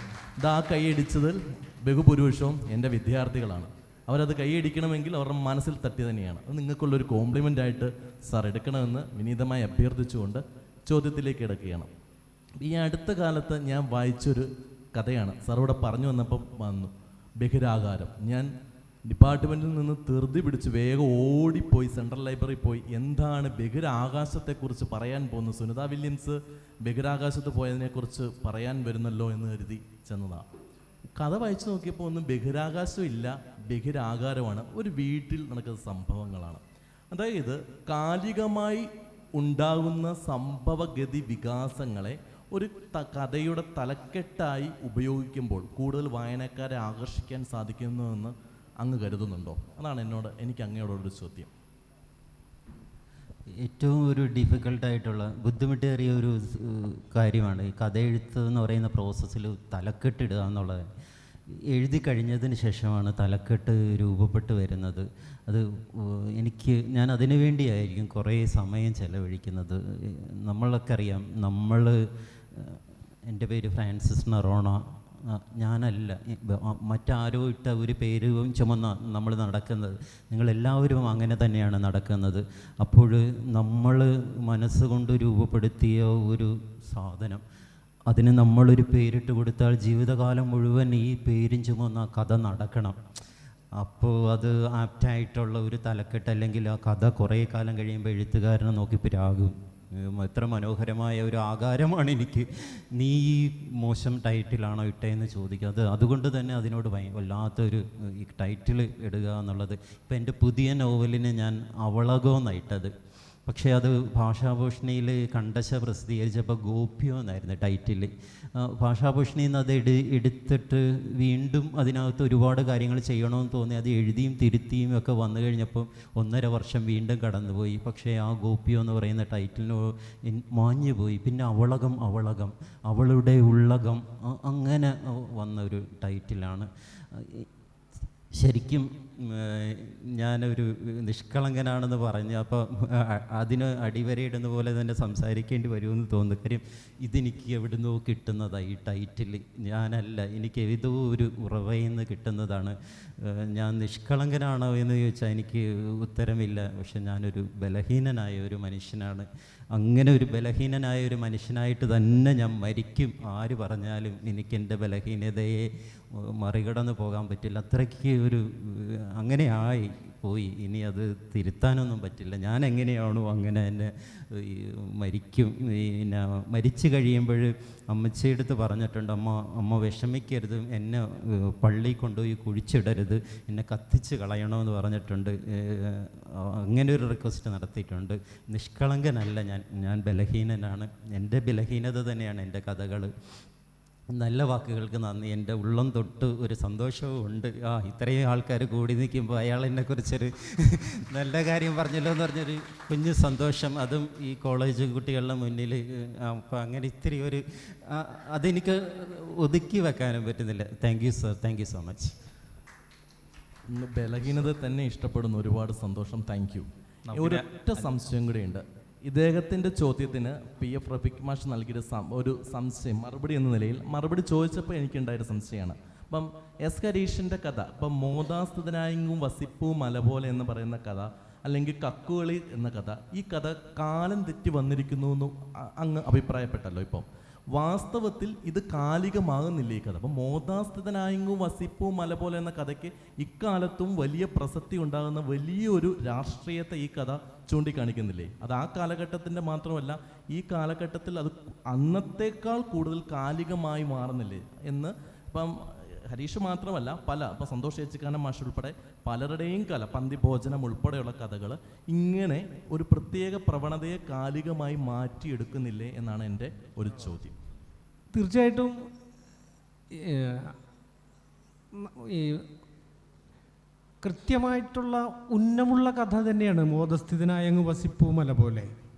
വേറൊരു കഥയും കൂടി പറഞ്ഞല്ലോ, കക്കുവിളിയും. അതായത് നാരായണ ഗുരുവിനെ വലിച്ച് വിറക് പെരയിൽ നാരായണ ഗുരുവിൻ്റെ ഫോട്ടോ കൊണ്ടിട്ടിട്ട് അവിടെ നിന്നും നശിക്കാതെ കിടക്കുന്ന നാരായണ ഗുരുവിൻ്റെ ദൃശ്യത്തിലാണ് ആ കഥ അവസാനിക്കുന്നത്. മോദസ്ഥിതനായങ്ങ് വസിപ്പൂ മല പോലെ എന്ന് ആശാൻ പറഞ്ഞതാണ്, ഗുരുവിനെക്കുറിച്ചാണ്. ഉറപ്പായിട്ടും ഈ കാലത്ത് എഴുതേണ്ട ഒരു കഥയാണ്.